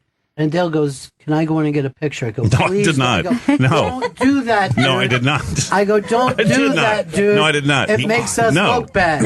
I said, no, I don't do that stuff because I've been in this business so long. I don't want to be that guy. And you went in, you said, no, go. And you had somebody, a nice gentleman took me in there and introduced, and Robert couldn't have been nicer. He was super nice. Yeah. So he's great. Thank you, Dad. Just you and Robert, you didn't get with the other guys? No, I think the drummer that you talked about, Steve Jordan, and one other guy jumped in. So that's really cool. Yeah. Look, after, because I know you're not familiar with Steve. I'm familiar with Steve from Letterman. Yeah, that's right. Yeah, It was the original Letterman band. Absolutely. Yeah. Which, you remember how shocking that was just to have a rock and roll band on TV with the talk show host? Before that, they had orchestras. Right. All orchestras. Now, you're a 70s music guy. I thought we were going to be sitting around talking about 70s rock. No. No, we can. You're 70s bubblegum. Denny, you were 70s bubblegum. Yeah, 70s hit. You think that no song should last. You have a thing of how long a song should last. Yeah, about 250. 250. 3 minutes. 3 minutes tops. When did you get in the business? 1979. Well, that's the same year I got in. Yeah. No, 331 to 4 minutes. Oh. Yeah. 331 sounds like a goddamn jam to him. He's like, what is this, the Grateful Dead? Yeah, that's what what I'm fucking losing listeners. And it should have a cold ending. Yeah. Yeah, every song should end cold. You don't Cold, as in like a fade out. You don't like a fade out. One of the best songs ever with a cold ending is Heart, Barracuda. Yeah. And you had to time the bass line for when you were going to hit the next record, because the next record it wasn't digital, so you had to turn it a quarter turn, and you had to time it exactly to try to match it. My Sharona was like that too, 1979. Did you bring him in as competition? Yeah. No, we're just having fun. Yeah. Now, Denny... Chatting the hits. This is brutal. Your thing was you always believed in a loose board. You thought no just way. the opposite. Runs a tight. Shocking. I remember when you'd get a resume from a rookie, and the first thing it'd say on there, runs a tight board. Yeah. Okay, you're supposed to. We were just talking earlier. You weren't in here. Did you ever have the program director that said you should just talk to one listener and put a picture of a listener up on? No, I used to make sure I was like talking on a phone, so you're talking one-on-one. By the way, he's the type of guy who listens to that over. shit. I used to say over to hear back from the listener. Yeah. Finish my rap and say over. And I would never say at a promotion, hey, make sure you come out and say hi to me. I go, yeah, I'd like to say hi to you tomorrow afternoon. We'll be down at Bob's. No one ever came. Lincoln Daddy, no one ever came. No, they were there spinning the wheel of prizes because we'll be giving away hot dogs. So that was the only reason hi to you, people not came. hi to me. What's that? So it's hi to you. It's one-on-one. Don't You're come lying, meet me. though. Let me meet you. Listeners still don't come to remotes. No. Prize horse come to remotes. Well, People who are hoarders Yeah. show up and they want to win something. They don't care what it is or what it's worth. Every Friday they would call, what are you guys giving away this weekend? So if you have a copy of Home Alone 7 and you give it to the prize whore, they will have a big smile on We got their a face. bag of busted There's zippers. it was a documentary called Prize Whores, and the woman gave me credit for saying that term, and I'll never forget the program director then said, could you say prize pigs? Whore's a little rough. And I go, all right. I had a GM who yelled at me. He said, we call them repeat customers. I would say this: if you want to get these prizes, come out to the flea market this weekend. I'll be sitting there at a little booth. You can buy my station jacket. We're gonna clean out the prize closet Here we this go. weekend. Are we doing it? We're going to do it. We got to buzz in with her name. You got to buzz in with your name. Yeah, so say your name. Best of luck, man. Danny, you know how to buzz in with your name. You just Chris, say you think your you got name. actual hits now? I have 70s hits in America. American 70s hits. I don't know. I don't like this, but all right. All right. Here's one. Dale, Love Will Keep Us Together by the Captain and Tennille. It's so sad that I know that. Here's the thing. I love the captain, hate Tennille. Not everybody. They're not together most people anymore. went there. I know. That's why I followed You the took a captain's side. solo But career. they stayed together for like 50 years. Yeah. First time I ever heard that song was Casey Kasem. Why were you so slow on that? Why did you let Dale just... Don't jump it. He's a guest. Okay. I don't... This is competition. Be nice. Oh, Dale. Dennis. You may get it because that's Michael Jackson. Give me one more chance. You got it. Go ahead. It's yours. ABC. ABC. By Jackson 5. Yeah. 5. See, I said Michael Jackson. Yeah, not Jackson That's the what singer. I was too early on the buzzer. Yeah. That's 10 points off. No, his first one by himself, I think, was what? I'll Be There? I thought it was Got to be Ben. there. Yeah, Ben, I Was it think Ben? you're right. Yeah. Ben, or at least that was his first big Which was hit. about a rat. Yeah. Yeah. And I don't think he's ever done better. I think Ben was about the best. Ben's a great song. Yeah, it is. It really is. It's a pretty song. Song 3. Dennis. Oh. Mama told me not to come. 3 Dog Night. 3 Dog Night. But written by who? Dale. Hoyt Axton. No? No. Wasn't it Randy Newman?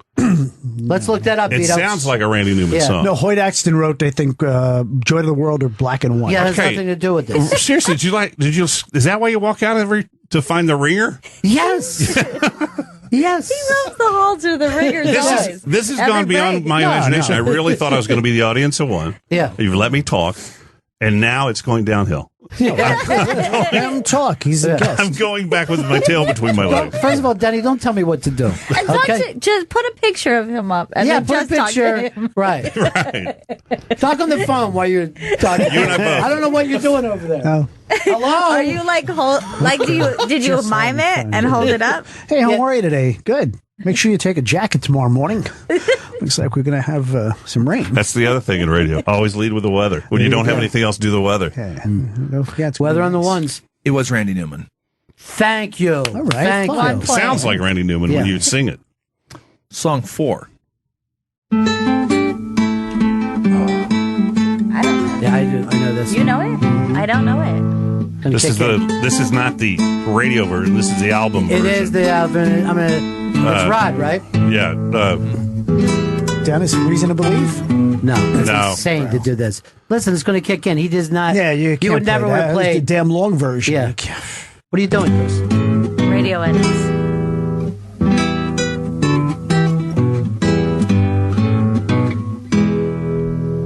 Now it kicks. Here it is. Yeah. Fades and kicks. There we go, boys. Dennis, Yeah. You got it? Yes. Which, But a very I know it's Rod disappointing- 1973. I know it's Rod Stewart. I don't have the song. Maggie May. Maggie May. Bob's, again, Maggie wherever won. Bob is right now, he's pissed at me right now. The disappointment on Denny's face that it was You know just like what? unbelievable. Play the captain and You Tennille played again. too long. I'll get it again. Can I just say this, Chris? Yes. You couldn't have done a worse job of this. So long. These are AM radio guys. No, I was never a. Yeah, I was an AM radio guy. I I started only at knew AM. that because I had KTVB. the album. That's the only reason why I know it was If rock. we played that song, the compression when it drops down would knock the transmitter off the air. Can you do 70s album rock too? No. Okay. He doesn't have a fucking cool bone in his body. I could do the Burkhardt Abrams power rock format. Oh my God! Yeah. This guy, I gotta go superstar formats with the cards. Yeah, with the cards. Yeah. He is on the spectrum. Danny is on the spectrum. No, I'm on the 70s channel. Yeah. Oh, all right. Because All right, wait a minute. I listen to you all the time. Wait, when do you work? I work midnights. I listen to 70s. That's all I listen to is the 70s channel. Yeah. I mean, except for Bennington. Who's their morning guy? Yeah. One on the 70s? Yes. It's Matt. Matt. Yeah, it was Magic Matt. Magic Matt. Is he Matt from magic? California. He's a magician. tricks? That's why he does guy, that. But the guy is can still be funny in 14 seconds. Yeah. I wrote him a note on Facebook. What's his funny 14 seconds? Who is he? Stephen Wright? Listen to him. Yeah. He really is good. In the amount of time an intro takes, he's really good. And when J.J. Walker is out, he's got I listened to J-Bo. He's got a J-Bo. Yeah. And when I was in for J.J. Walker once, I said he lost his voice, and if I find it, I'm not giving it back. That's good. It's AM radio humor. Good line. That's that 14 Ding, seconds. ding. Would love to do a shift over there. Yeah. Would love to. No, do it's a show. You don't do a shift. You do. Oh, sorry, it's a show. It's a show. Shift is when you It's a load show. a truck. It's a show. Hi, I'm Dale Dudley, and a show. one of your jocks just kicked my ass at Name That Tune. I only brought him in to make you feel uncomfortable. It's 3-1. Let's go. Let's go. Okay. I want to get do caught me a up here. favor. Don't fucking do yes close to the edge. I want you to do something that would thank you. Thank you, Denny. Denny's laughing in your fat face. No, I wouldn't do that. I just don't. And he's still working the format. That's not fair. Yes. So this isn't fair. No, nothing's fair about this. It's not fair that this ever should have become a contest. And you know what's also not fair? You barged in and said, "Can I please get my picture taken with Robert?" I did not. It made me feel so You said uncomfortable. no. You're going to go get your picture taken, and then found somebody to take my picture. Jimmy that's Buffett really was nice here then. too. Did you see Jimmy? Yes, we all did. Okay. What's the big deal? Jimmy Buffett. I wanted to get tickets to that Broadway show. Yeah, well, you know what? Yeah. Go out on the street. They're going for $2.50. You got to pay for them. You know what they say in radio? If it's free, it's for me. Oh God, I don't like that. Song Get 5. the freebie. Song 5. Here we go. Song five. Dale. Yes. Earth, Wind, and Fire. Fire. Incorrect. God, is it Earth, Wind, and Fire? Shining Star. There it is. Correct. Half point. I get a half point. He gets a half point. Half point. It's 3.5 to wait. 1.5. He got the because all right. Yeah. All right, let's do it. 3.5 to 1.5. I've never seen a game show work that way. Get a half answer and split it. Song 6. Dennis. KC and the Sunshine Band, Hialeah, Florida, the sound of sunshine, and get down. This is like, so you did this. All right. This is it. So when you come, if you ever get in town to do the radio show, I don't know how I'm going to set you up, but I'm going to set you up. No, and no, you're not no. going to know it's coming. First of all, you said you do. I have no You knowledge went and of. found the guy who works Rain Man. 70s on 70. I went and grabbed Rain Man for you. I do this in my part-time spare time on a show that has no music. You brought a guy who's playing this every day. By the way, I wouldn't even known this unless Bob told Vito about it. How about giving me a 5-second lead? Okay. All right, so And now, if I don't get it, you get it. All right. so this is literally a handicap. Could you play some I know? Yeah. All right. Song 7. Okay, here's another thing. And Bob and I fight about this. I grew up in a town that played no funk, no soul music, because the first station I worked at, KTBB AM, you were only allowed to play one. This is not a joke. You were allowed to play one black artist an hour. That's the Bible Belt of Texas. This is Roller Coaster by the Ohio Express. Actually, the half point. half point. It's Love Roller Coaster. Now the Ohio Players. Yes, and you remember that's all their albums always had Two a half bald-headed. points. Now, all their albums always had a bald-headed African American woman. Now you remember? By the way, a woman was murdered. No, during this that was what I was song. about to say. Do you remember the urban legend about this? Yeah. Yeah. We always You hear a said, scream. And I'd never you hear heard a that scream, before. and we were told that a woman was murdered Yes. by her pimp. Yeah. And we heard Rod Stewart's stomach was full of semen. Yeah, remember that one? Did you ever hear From semen. They were actually Navy cum. Did you ever hear Jungle Fever by the Chaka-Chas? Yeah. You know that one. That sounds like a woman is in pain. We weren't allowed to play. I think she was going through labor or something on that one. We weren't allowed to play female artists back to back. So you really had to guess at your programming. Right. No females back to back. This is true. The station I worked at. They didn't no want to turn Motowns off back to men. back. They thought men could hear the occasional. Got it. Yeah. You know. It's Also, like why comedy is couldn't now. Rod Stewart just digest the semen? I'm not really sure why. I don't know why. That, you know what I mean? Like the rest of us. Maybe he was only joking. He got a bad batch. Yeah. I drank a lot of semen and I'm fine. I think it's like maybe they got confused with bubble gum. Here's the problem. You can't drink a gallon of eggnog, can you? Chris, you want to drink a gallon of eggnog for us? We'll test this. Oh, Jesus.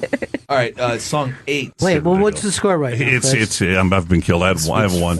It's 5 I got to the first 2. one. I got all optimistic when I got the first one. Yeah, it looked like it was over. I think you should have waited. Yeah. Until the end to tell me he worked at 70s on 7. What? Then I would have felt better. I go, no, you know what? I knew this stuff before I worked. I know it, but it's just so it's you're been a saying while. it has nothing to do with who you are. Of course not. No, but you need refreshers because now I get to where I can't remember the Danny, artist. are you bleaching a mustache? Is something going on there? It looks like a little white over your We lip. get gray mustaches. Is that what that is? Yeah. I don't know. No, I shave every day. Might have eczema then. All right, Chris. Yes. What have you gone to? ELP? Is that what we're doing next? Come on, man. Stay in the format. Yeah, and try do a little bit more pop and less soul. Yes, Yeah, pop give him some it. pop. What Fonseca don't was you here. get, dude? Your country? How about a country crossover hit? Or even a country crossover. I'll go there. Yeah. Early 80s? Sure. I got something here. Song number 8. Dale. Slow Ride Foghat. Oh, Dennis. No, wait a minute. Dennis. Sorry. Wait, Can I go? How for would it? you Go say ahead, it? Go ahead. Second chance. That's cowbell. We're Second an American chance. what? an American band By Bachman Turner Overdrive. Grand Funk Oh, God. Grand This Funk. has turned into a nightmare. And this is national? international. Oh, my There are God. people Yeah, in they're the Canada. Philippines right Game's now. over. Now, I think that was the first one that mean the first one? when they went to Grand Funk, which was produced by Todd Yeah. Rundgren. Right. Right. Yeah. So what's that got to do with? I'm just saying. What was Todd Rundgren's first band called? He was with Todd Rundgren Come on, and the the Naz, Small dude, the Faces. Naz, The the Small Naz. Nazes. He never was with Small Faces. He's from Upper Darby. Yeah. Rod Stewart. How Did did I he get really? over there? What did I say it was? I think you were right. Slow Ride. Slow Ride. All right. Well, wait. Play hit- Slow Ride so we hit can guess Slow Ride again. on the other side. Yeah. Slow Ride ends a big Austin movie too. Yeah, that's right. What Slow did- Ride ends. Dazed and Confused? Dazed and Dazed and yeah. Confused. Yeah, there you go. right. Slow Ride. Slow Ride. 'Kay. Bye. Foghat, I think. I am so embarrassed right now. All right, Denny, I'm going to kick you out because I want Dale to have a One good more. time. Let's do one. Do one more. One more. More poppy. Do me a favor on this, okay? She's having fun. I mean, I do this. No, just one more. you know, Just one more. Denny, When I go home, I read the Danny, Joel look at Whitburn. This is hit going to be the book. first hour of my show when I get back. tonight is not your night, okay? I want you to count the lights and let him leave here a winner, all right? Okay. Fucking take a powder on this. Take All a right? dive. 2 minutes. 2 minutes into the song. I'm still guessing. Take a dive. All right. 2 minutes in. Chris, you're not playing anything by Cheap Trick? I mean, what's the problem there? I got to say something. These last few. Oh, never mind. I'm not making excuses. Good job. Well, you've been through a lot. I've been through a lot. Yeah, I've got 2 kids with me in tow, Yeah. and we tried to go to Times Square this morning, and I had to eat at the restaurant where they sing. Oh, God. I've been through a lot. I've got a God. 6-year-old that's losing her teeth. Do you know that no one who lives in New York has ever been to that Of course singing they restaurant? haven't, and I wouldn't, but my wife, Yeah. we had to go. Did you get to hear a The singer? kids could care less. Yeah, sure. Or is it At least the care food. more? At least the food's bad. It's okay. $96 for breakfast. My God. You got away. That was nice. Hold on. You good with 60s music? I've been no, I'm terrible at 60s. Why? What do I'm you- good with 70s. I'm good with 70s and 80s album rock too. Whenever I played 96 Tears, I said it was a station that played nothing but sad songs. You get it? 96 Tears. Sad That's songs. terrible. It is. We opened Question the mark. question- Yeah, and we mysterious. opened with question mark as a Yeah. mysterious, but not need that song. We went deep. Yeah, I need somebody. By He question has mark no and idea. mystery. He Yeah, has no not a idea who hit. that is. I went he deep acts Was like that he bubbling likes- under? Was that a bubbling under the top 100? No. Here's No. the thing. You act like you like had the music, record. but you don't, Denny. I do. No. You have an OCD. You like That's radio. all you have. All right.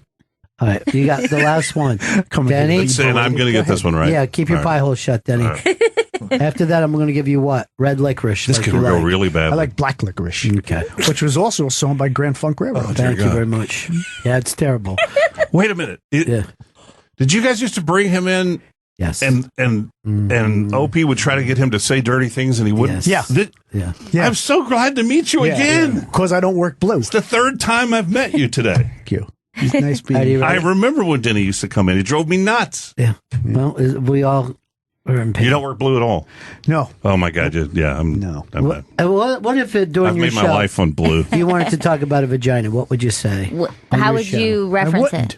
But if you had to I have reference no reason it. to. I'm on a 7 it's about on your show. Yeah, but I wouldn't you ever say this before you introduced the Supremes song? Wouldn't you love to see Diana Ross's vagina? Yeah, what word would you What would you say? I would never say that. How come? Because I wouldn't talk about that. See, See, but when you work on an oldies format, it's like going to Disney World. It's supposed to be warm and fuzzy. But and, if you worked on safe. if you worked on the format I do in Texas, and I've made my life talking about my personal life and even my young wife, our sexual life. Would you change your mind if you were hired for that format? I wouldn't take the job. Like you wouldn't take the job? No, if I have to. Even if it paid you hundreds of thousands of dollars? Maybe I'd call it a squeeze box. What about so I don't ever come out and say it, but I hint around that my wife doesn't swallow. I wouldn't say that. Well, how would you say that? I wouldn't say that. Well, find a 50s or 60s way to say it. All right, let's do the last one. Go ahead. Here we go. Freak Out by Chic, 1979. Not give him a rhythmic song. Give him a That rap. works, though. It's called Love Freak, 1979. Yeah. Yes. Thank you. Chic. I got one. And who's the great guitar player for that band? Nile Rodgers. Very nice. And do you know the history of the song? The original song was "Off, Fuck Off." Oh, excuse me. No, that's what it. That's what would you say? No, they went to studio. They went to Studio 54 and tried to get in. Used Diana Ross's name, couldn't get in. Went to the back door, and they decided, and they were just using those as practice lyrics. They had a hit song and that they were playing in Studio 54 and weren't allowed in, and they could hear their song playing, and they're like, "We have no idea who you are." So, what would you say if they you wanted said, to give that fact? Yeah, if you wanted to give it actually the first song I played on the radio was "I Want Your Love" by Chic. Nobody's bringing that and up. then I said, "I want your love." Now give me your purse. No, all right, that's great stuff. Yeah, but you'll I need a bell. You'll talk about crime. Yeah, but not sexuality. No, crime's okay. Instead of saying "fuck off," what would you say?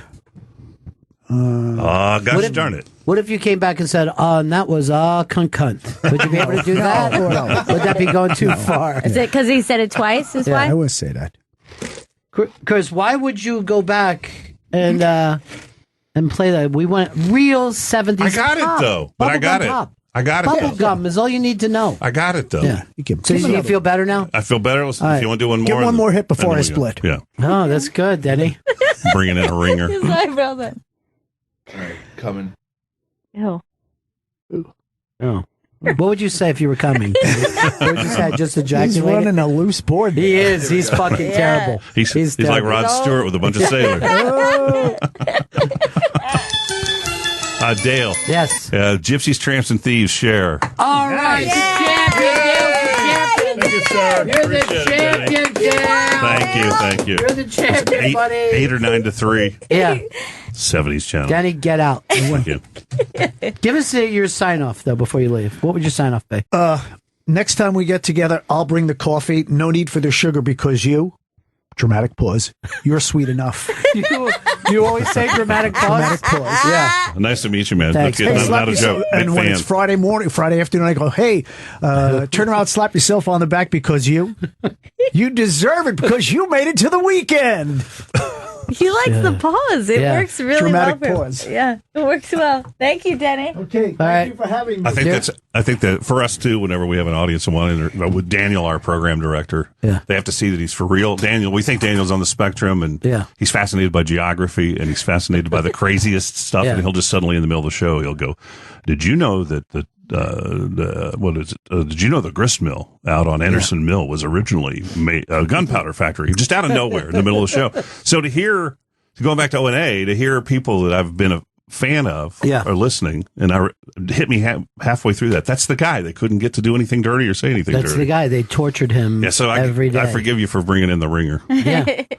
You took that personal at first. I thought it would just be like a competitive with that. And then to say the completely wrong song on I thought it was Slow Ride. What is Slow Ride, though? Yeah. So what was it? We're an American band? Grand Funk, yeah. They don't even sound alike. Yeah. I mean, it's just... No. Now, with your show, Carissa left. Carissa left, but she's the first person to leave the show on great terms, and we stayed friends. And she's making jewelry now. Yeah, I know. And she drops in once in a while. She gave us some of it. I think she's adorable. I got a bunch of her necklaces she sent me, and they're so cool. Bugs in it and stuff. I think Carissa couldn't handle... Her job originally was to be the internet person. Mm-hmm. And so once I put her on the air, which I always do, I love an ensemble, man. It's just the way to go. And once I put her on the air, the trolls would, if we, you know how you can make a joke with your friends and the people on the show, but then you get it from outside and it kind of hurts a little bit more. Sure. Yeah, and I think that's what finally got her to where she just wasn't having that much fun anymore. And she's doing great. That's the thing is people are like, I'm one of the friends too, because you feel like you are. Then when you get it's ball like busted. Norton's fans try to do his stuff. And, they'll be telling people to die in a fire. And I'm like, well, you don't have his timing. Right. Or you said too, like, people, everyone would bust Rich Voss's balls, but it's just like Rich Voss is like fucking killer. He's a killer. But why would you ever think if we want you to, if not you, Gail, but if we say on our show for somebody to die in a fire, we're looking at them and and we know each other. But when you're getting it from the outside, it's a whole different thing. Yeah, absolutely. And show business people are profoundly insecure, especially on this low end of the show business. Every level of show business, because you're out there every day. You don't know what you're doing most of the time. You know that from acting. Everyone thinks like you go to a movie and it's a great experience, but everybody on the movie is kind of freaked out because they don't know what the finished product is going to be. Yeah. All right, Vito, you had some more stuff. Oh God.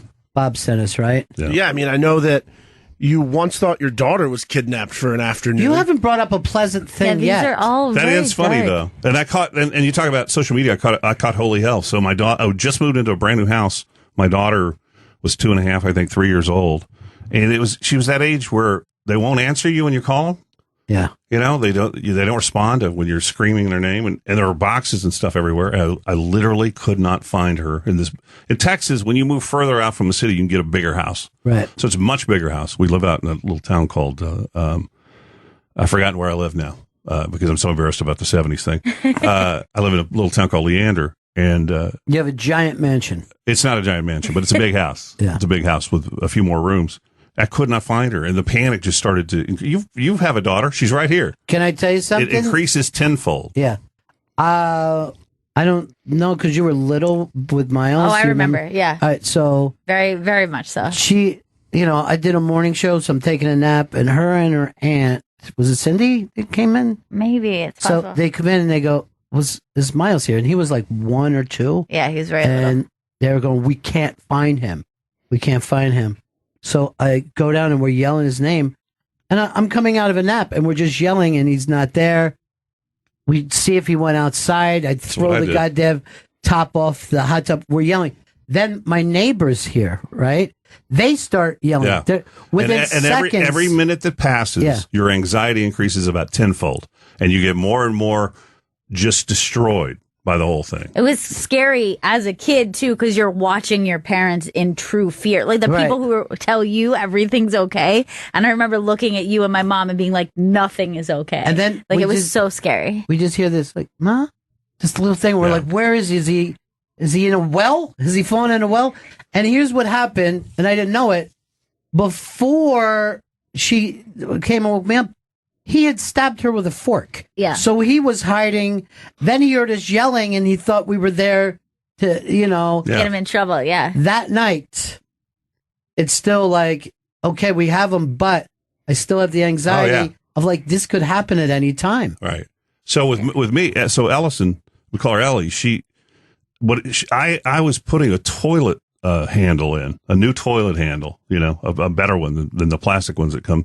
And I told her to go get her clothes on, and she came down. And this adds into the story because I have to talk to the cops later on. Mm-hmm. She came down and she still hadn't changed her clothes. And she goes, Daddy, I hit my head. And I go, you're fine. I told you go put your clothes on. And I raised my voice a little bit. Well, I think she thought she was in trouble. Right. And she goes upstairs and I can't find her. So now I've called 911 and this is where I catch hell later on from the listeners. Because we pulled the 911 call, but I dropped the call letters. I said, I'm Dale Dudley from KLBJ-FM. Because at the time, you'll do whatever it takes to expedite them getting there. Right. But later that became a source, and it's still on a hotkey, and I have to hear it. It's still every time. It's worse than guessing the wrong song. Right. So the cops get there. Now, I've been watching all the television shows for years, Dateline, NBC, and all this stuff. And the cop says, well, what was she wearing? And then he goes, well, is there anything else going on? And I blurt out, oh, and she may have a bump on her head because she told me she hit her head. And the cop kind of looks at me like, he's looking at me like funny. It got to the point where I fell on my knees. And right as I fell on my knees, this female cop who had searched the house twice comes out. And what my daughter had done was she crawled in the bed and thought she was in trouble. And she crawled to the end of the bed with all the stuffed animals and stuff covering her up. And she was sideways and had fallen asleep in the bed. Oh, my God. Yeah. Yeah. And so now. Oh, my God. Yeah. And I thought that would be it. I come tell the story on the air. I don't talk about the call letters, but then, of course, my lovely people on our show, and I should mention CJ Morgan and all these people, because if I don't mention them, they're going to kill me. They pulled the 911 call. And it was it was painful to listen to, but it was funny. But then you got the social media thing again, where it's shared. And I just remember one woman going, oh, gosh, I can't believe, because that's the way insecure people interpret social media. We put a flavor on it that they're being very sarcastic. Oh, I can't believe he dropped the call letters. And I'm writing back, fuck you, you fucking bitch. You have no fucking idea what it's like to possibly lose a child. Yeah, so, it's terrifying. Yeah. So now we have them in the big city. We're trying to lose them. Yes, they're off on their own now. What is it, Chris? Well, we had the 911 call. I'm going to leave the room. Do you not want to hear it? You have the whole call? Yeah, we have the call, yes. Okay, go ahead, play it. Your emergency? That's a missing child. Go ahead, sir. Yes. My daughter, she's in pink and gray pajamas. I told her to go put her clothes on. I was working on the toilet for maybe 10 minutes. Okay. And I can't find her anywhere. Okay, how old is she? 3.5. 3.5. Okay, hold on 1 second for me, sir. Confirm your address for me. It's a brand new house. Okay. Okay. Missing child, 3.5 years old? Yes. I didn't hear a door open. The front door was locked. She's wearing pink pajamas? Yes. How long ago did you see her? I saw her about 15 minutes ago. Okay. And I didn't hear her go out the front. The front door was locked. Okay. And I don't see her in the backyard. Okay, sir. Is she white, black, Hispanic? White. Okay. Light brown hair. Okay. And blue eyes. Okay. All right. So analyzing the officer's headed your way. Okay. Don't hang up. I'm not. Okay. We'll go next door. Start for missing child, 3.5-year-old child missing off of.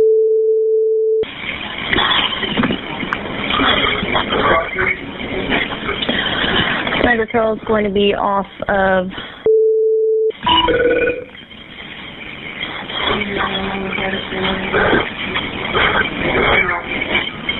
I can get you better directions here in a minute.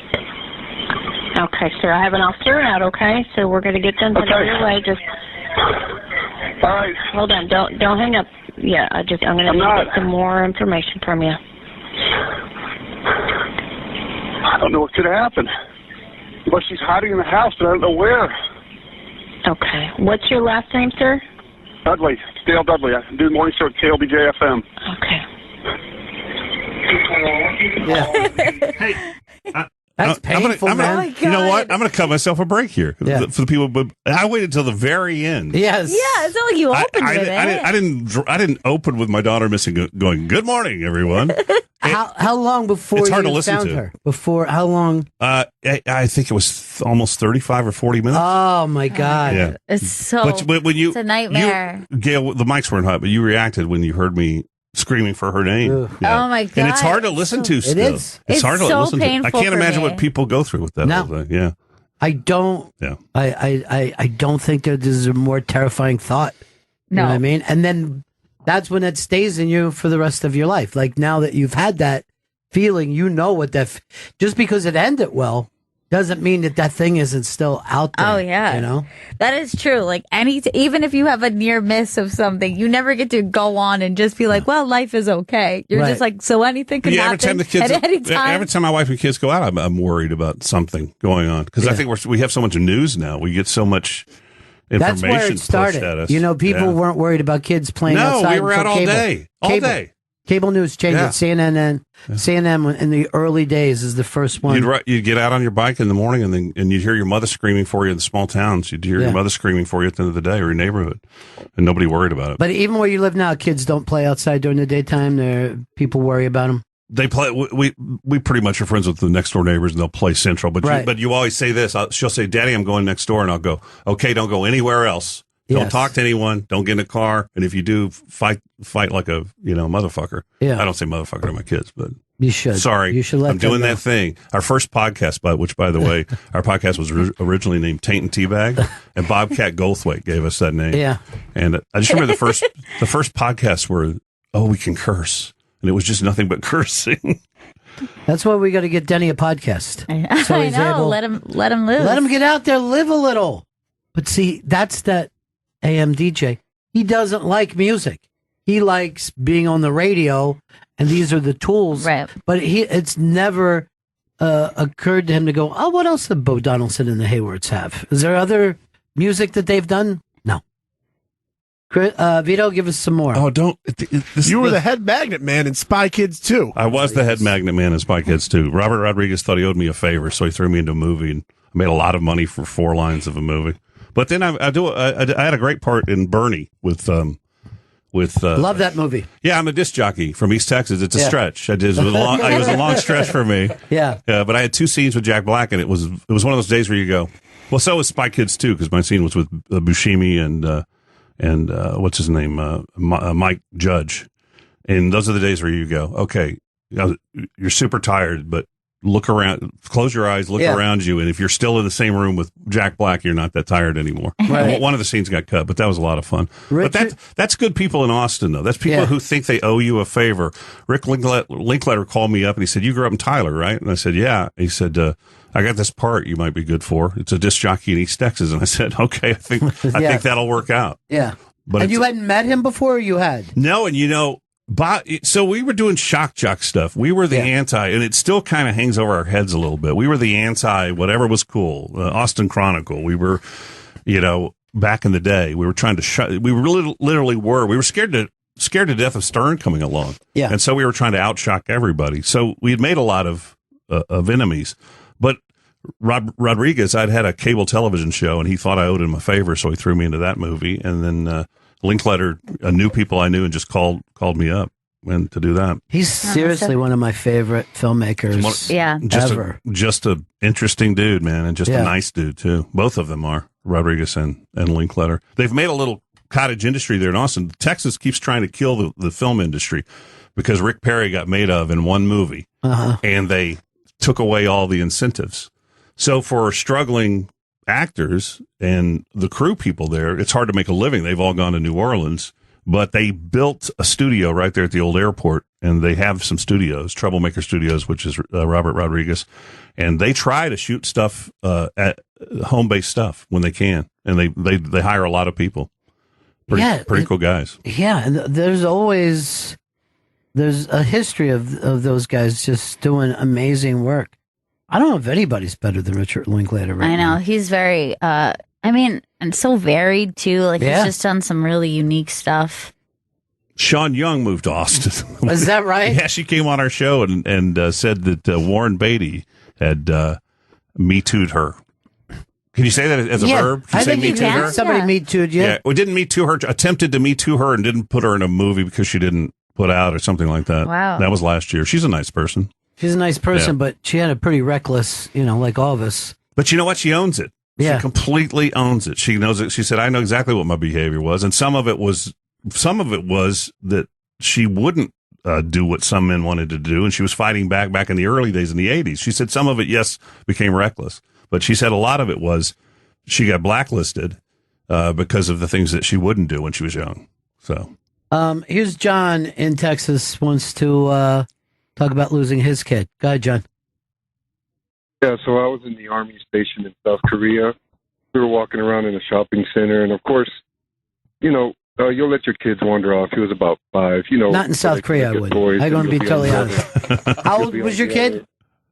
He was about 5. We were walking the demilitarized zone. Yeah. When suddenly I look over and I see the word minefield. All right, so you let your kid run wild in Korea. I was letting him walk around looking at toys on the other aisle. Yeah. You go and check on him, and you just get that sense of like, okay, I don't see him in this aisle. Oh, man. I don't see him in this aisle. Okay, where's he at? And then you call his name. And then you start looking around, and nobody's seen him. And then I walk outside. I don't know what made me walk outside. There was a taxi stand right outside of the building, and he was sitting on the bench. And I guess he was trying to hail a taxi. Yeah, but those few minutes, just those few minutes. It's horrifying. And you can't describe it to people who don't have children. Yeah. It's similar, I guess, when you lose a pet or something and you're worried, but it's 100 times worse. So, definitely horrifying. And you think the cops are going to take you in? Story to tell real quick about my daughter. It sounds like you're the world's worst stat. I mean, we're saying that these things happen, but it's consistent with you. I'm turning this. Actually, I didn't lose her. It was just catching her at the right time. What city are you in Texas? Oh, I'm over here out in the middle of West Texas in the oil field, so I'm not sure how. I bet you that. Well, I grew up my first 5 years in Monahans, Texas. Yes, sir. I'm about 20 miles north of it. Andrews, Fort Stockton. Kermit. Kermit. That's where my aunts and uncles all lived. Is that right? And the oil field workers. Yeah, the oil field's pretty big out here. Kermit, Texas. What is the mascot for Kermit? The Yellow Jackets. The Yellow Jackets. Yeah. Just saying West Texas seems like such a crazy thing. You know what I mean? Just the term West Texas. Like, it just seems like it's still wild. It's not wild, and where this man should be pitied right now. If he lives in Kermit, Texas, there is absolutely nothing but sand, right, as far as the eyes can see. That's what I meant by wild, not fun wild. Just like wilderness, last picture show shit. Not for what men. What do you possibly do for fun in Kermit? No, he's gone now. Oh, is he? Yeah, he's moved on. Jeremy in Iowa. What's up, Jeremy? Hey guys, how you doing today? Yeah, cool. So I had a first daddy-daughter dance with my 6-year-old, and we get there, they have a giant gymnasium, and they didn't have any lights on inside of it except for like the 4 exits in the corners, so you can't see more than, say, 10 feet. So the whole dance was basically a cycle of seeing my daughter, her running off with her friend, trying not to panic, a few minutes go by, can't see her, can't find her and feel good again, and then she runs off again, and then I start the cycle of panic all over. I got a question. When you take your daughter to a daddy-daughter dance, is there a kiss goodnight? Oh, jeez. Well, like, why do they feel like they got to moonlight it? You know what I mean? Like, does it really need to be so dim for daddy-daughter? Like 40-foot ceilings, pitch black, and then just the 4 corners had, like, store-bought disco lights. You couldn't see anything. Yeah, this is a party I wouldn't want to go to. No. This is a party I'd be like, this is a little too weird. This sounds suspect. Something's evil. This sounds suspect. Yeah. I mean, it was just terrifying losing her every time. Yeah, but it was fun when you switched partners. Wait a minute, though, right? Did you say, Daddy swap daughter. Did you say it was terrifying losing her every 5 minutes? Because I would think after the first time you lost her. Yeah. Well, then the girls want to just run and play, so you're just basically standing and chaperoning, and then inevitably they come back, find you, and then run off again. And it was just a cycle of I lost my daughter. Yeah, I couldn't do it. I could not do it. I couldn't in a live in room Iowa. full of dads too, which is terrifying. Yeah, that'd be like, imagine your kids are playing, but Chris is there and Vito's there, and it's dark. Who would you trust more with your daughter, Chris or Vito? Vito. That was fast. Easily best. And the reason why, don't take this personal, Vito doesn't molest children. Well, neither do I. Anymore. Don't add that part. But maybe you don't do it, but you're afraid you might. Do you know, we were talking about Barry Crimmins. The first time he came in here, he met us. He looked at Chris. He whispered to me. He goes, "I've seen that look before." Oh, jeez, he did. Yeah. Oh, that doesn't feel good. You fit in that mold, dude. Don't embrace it. That's who you are. It's something you don't want you to embrace. Notice how you rushed that daddy-daughter dance call to the top of the queue. Oh yeah. Hey, Steve, what's up, buddy?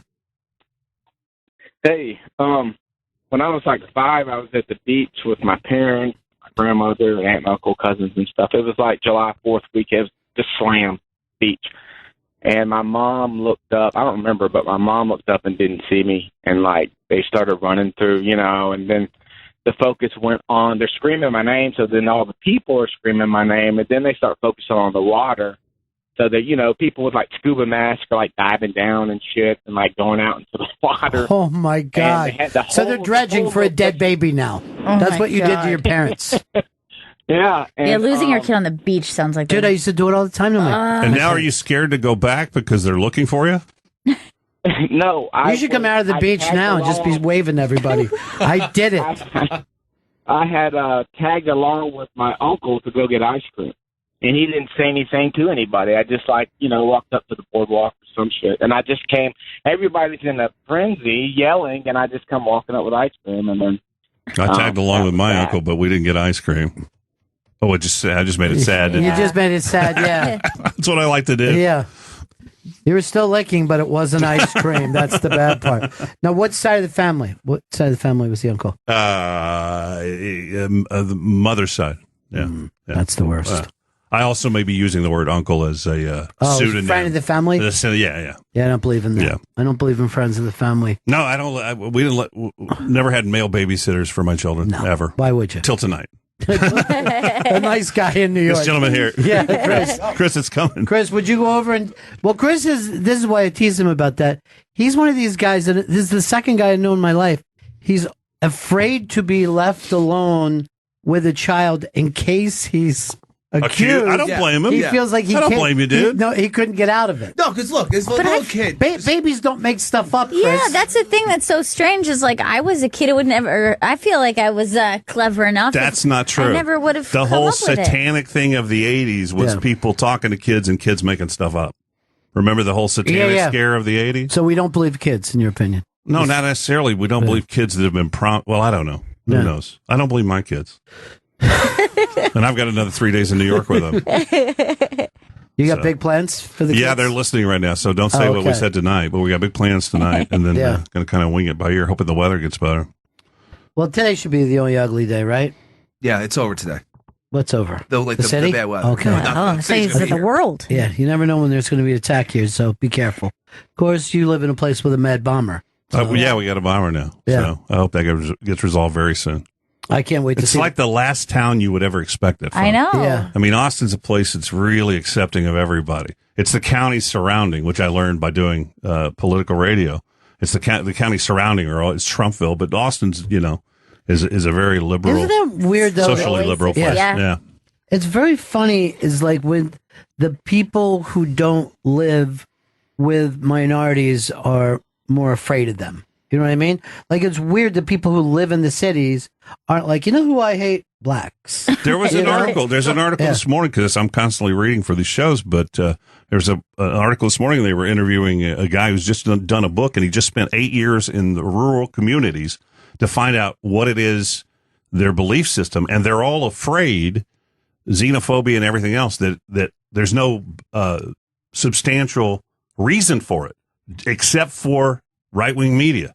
That they've just been told over and over again that these people are coming or this is coming. They're not experiencing it. It's not happening. Right. They don't get to meet Muslims there.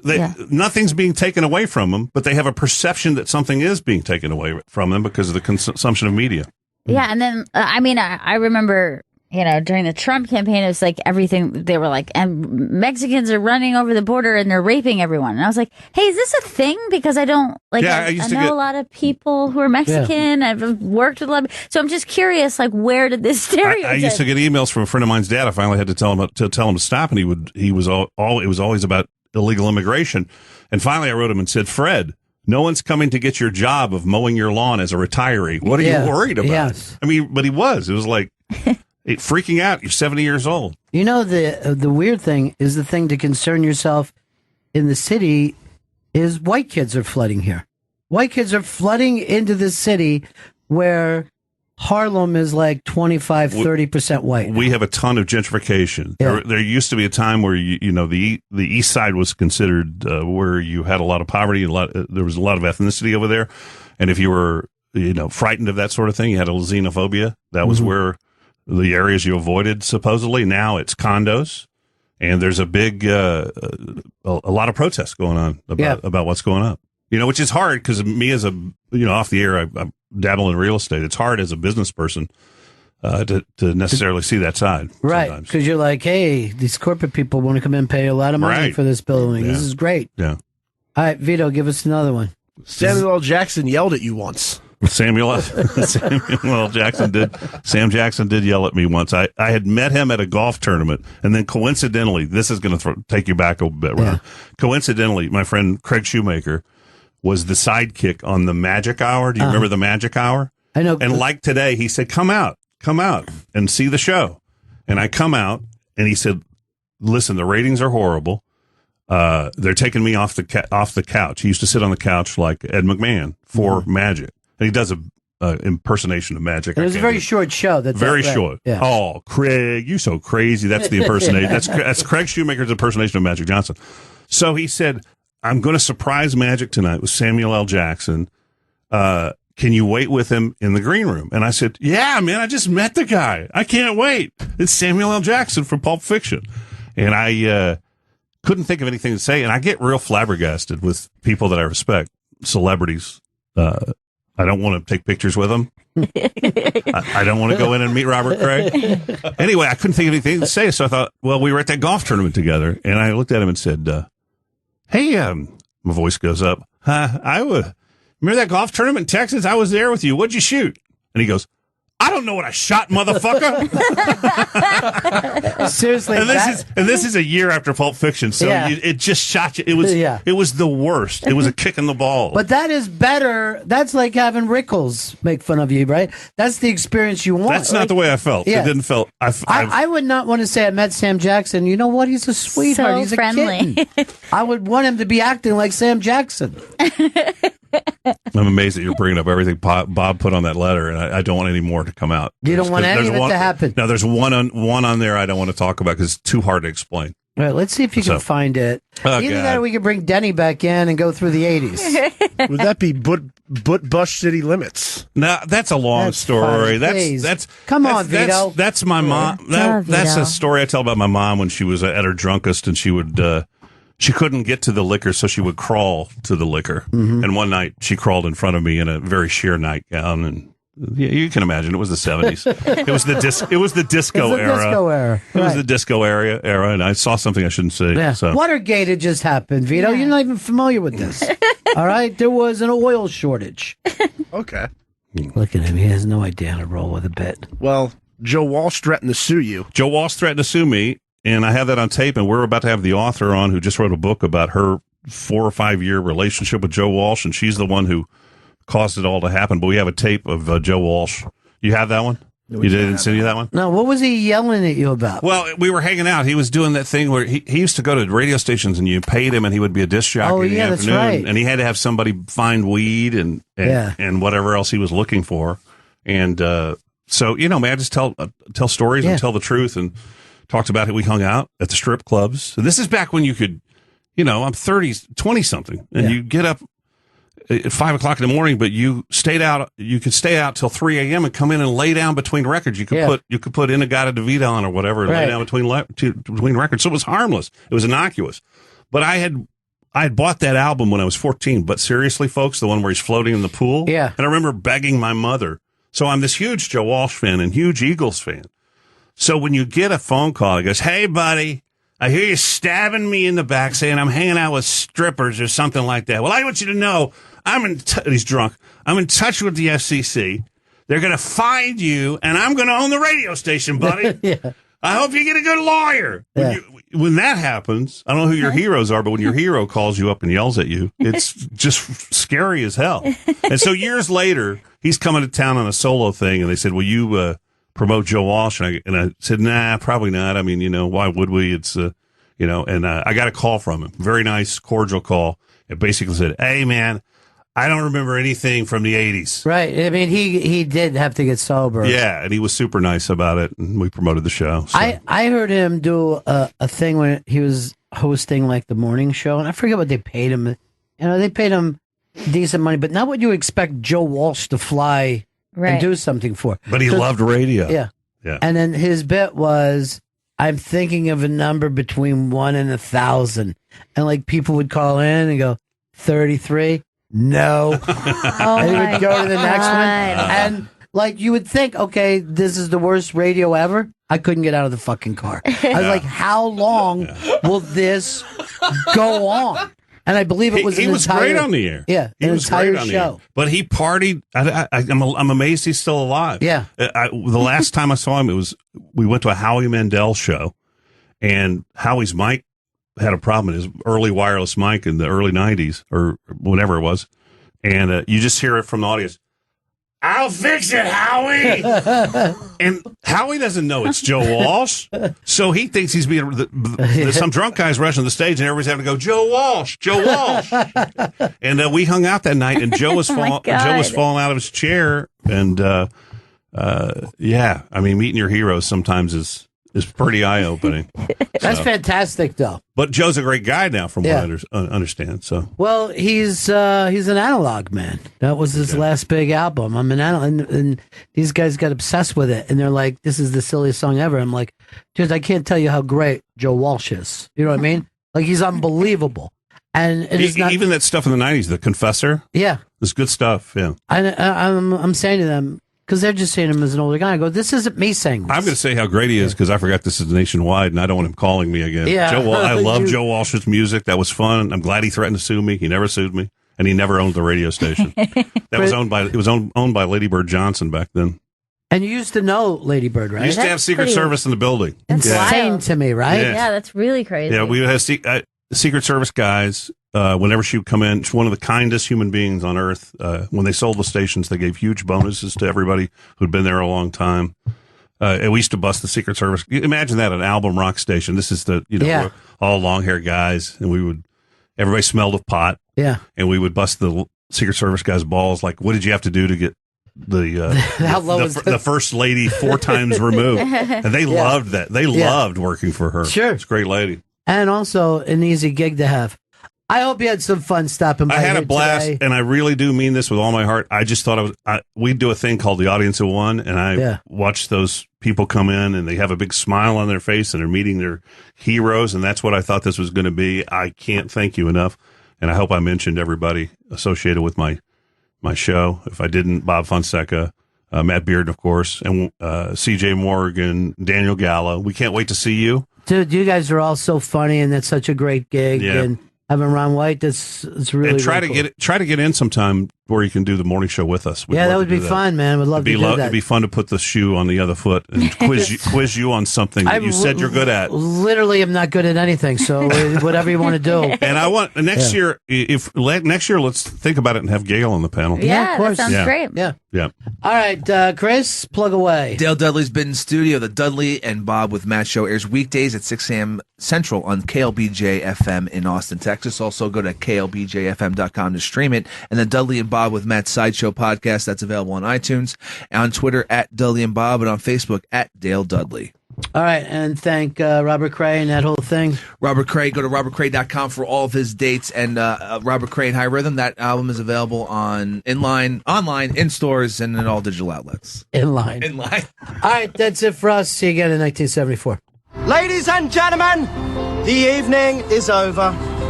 We hope you all enjoyed yourselves, and we'll see you all again in 1974. Good evening!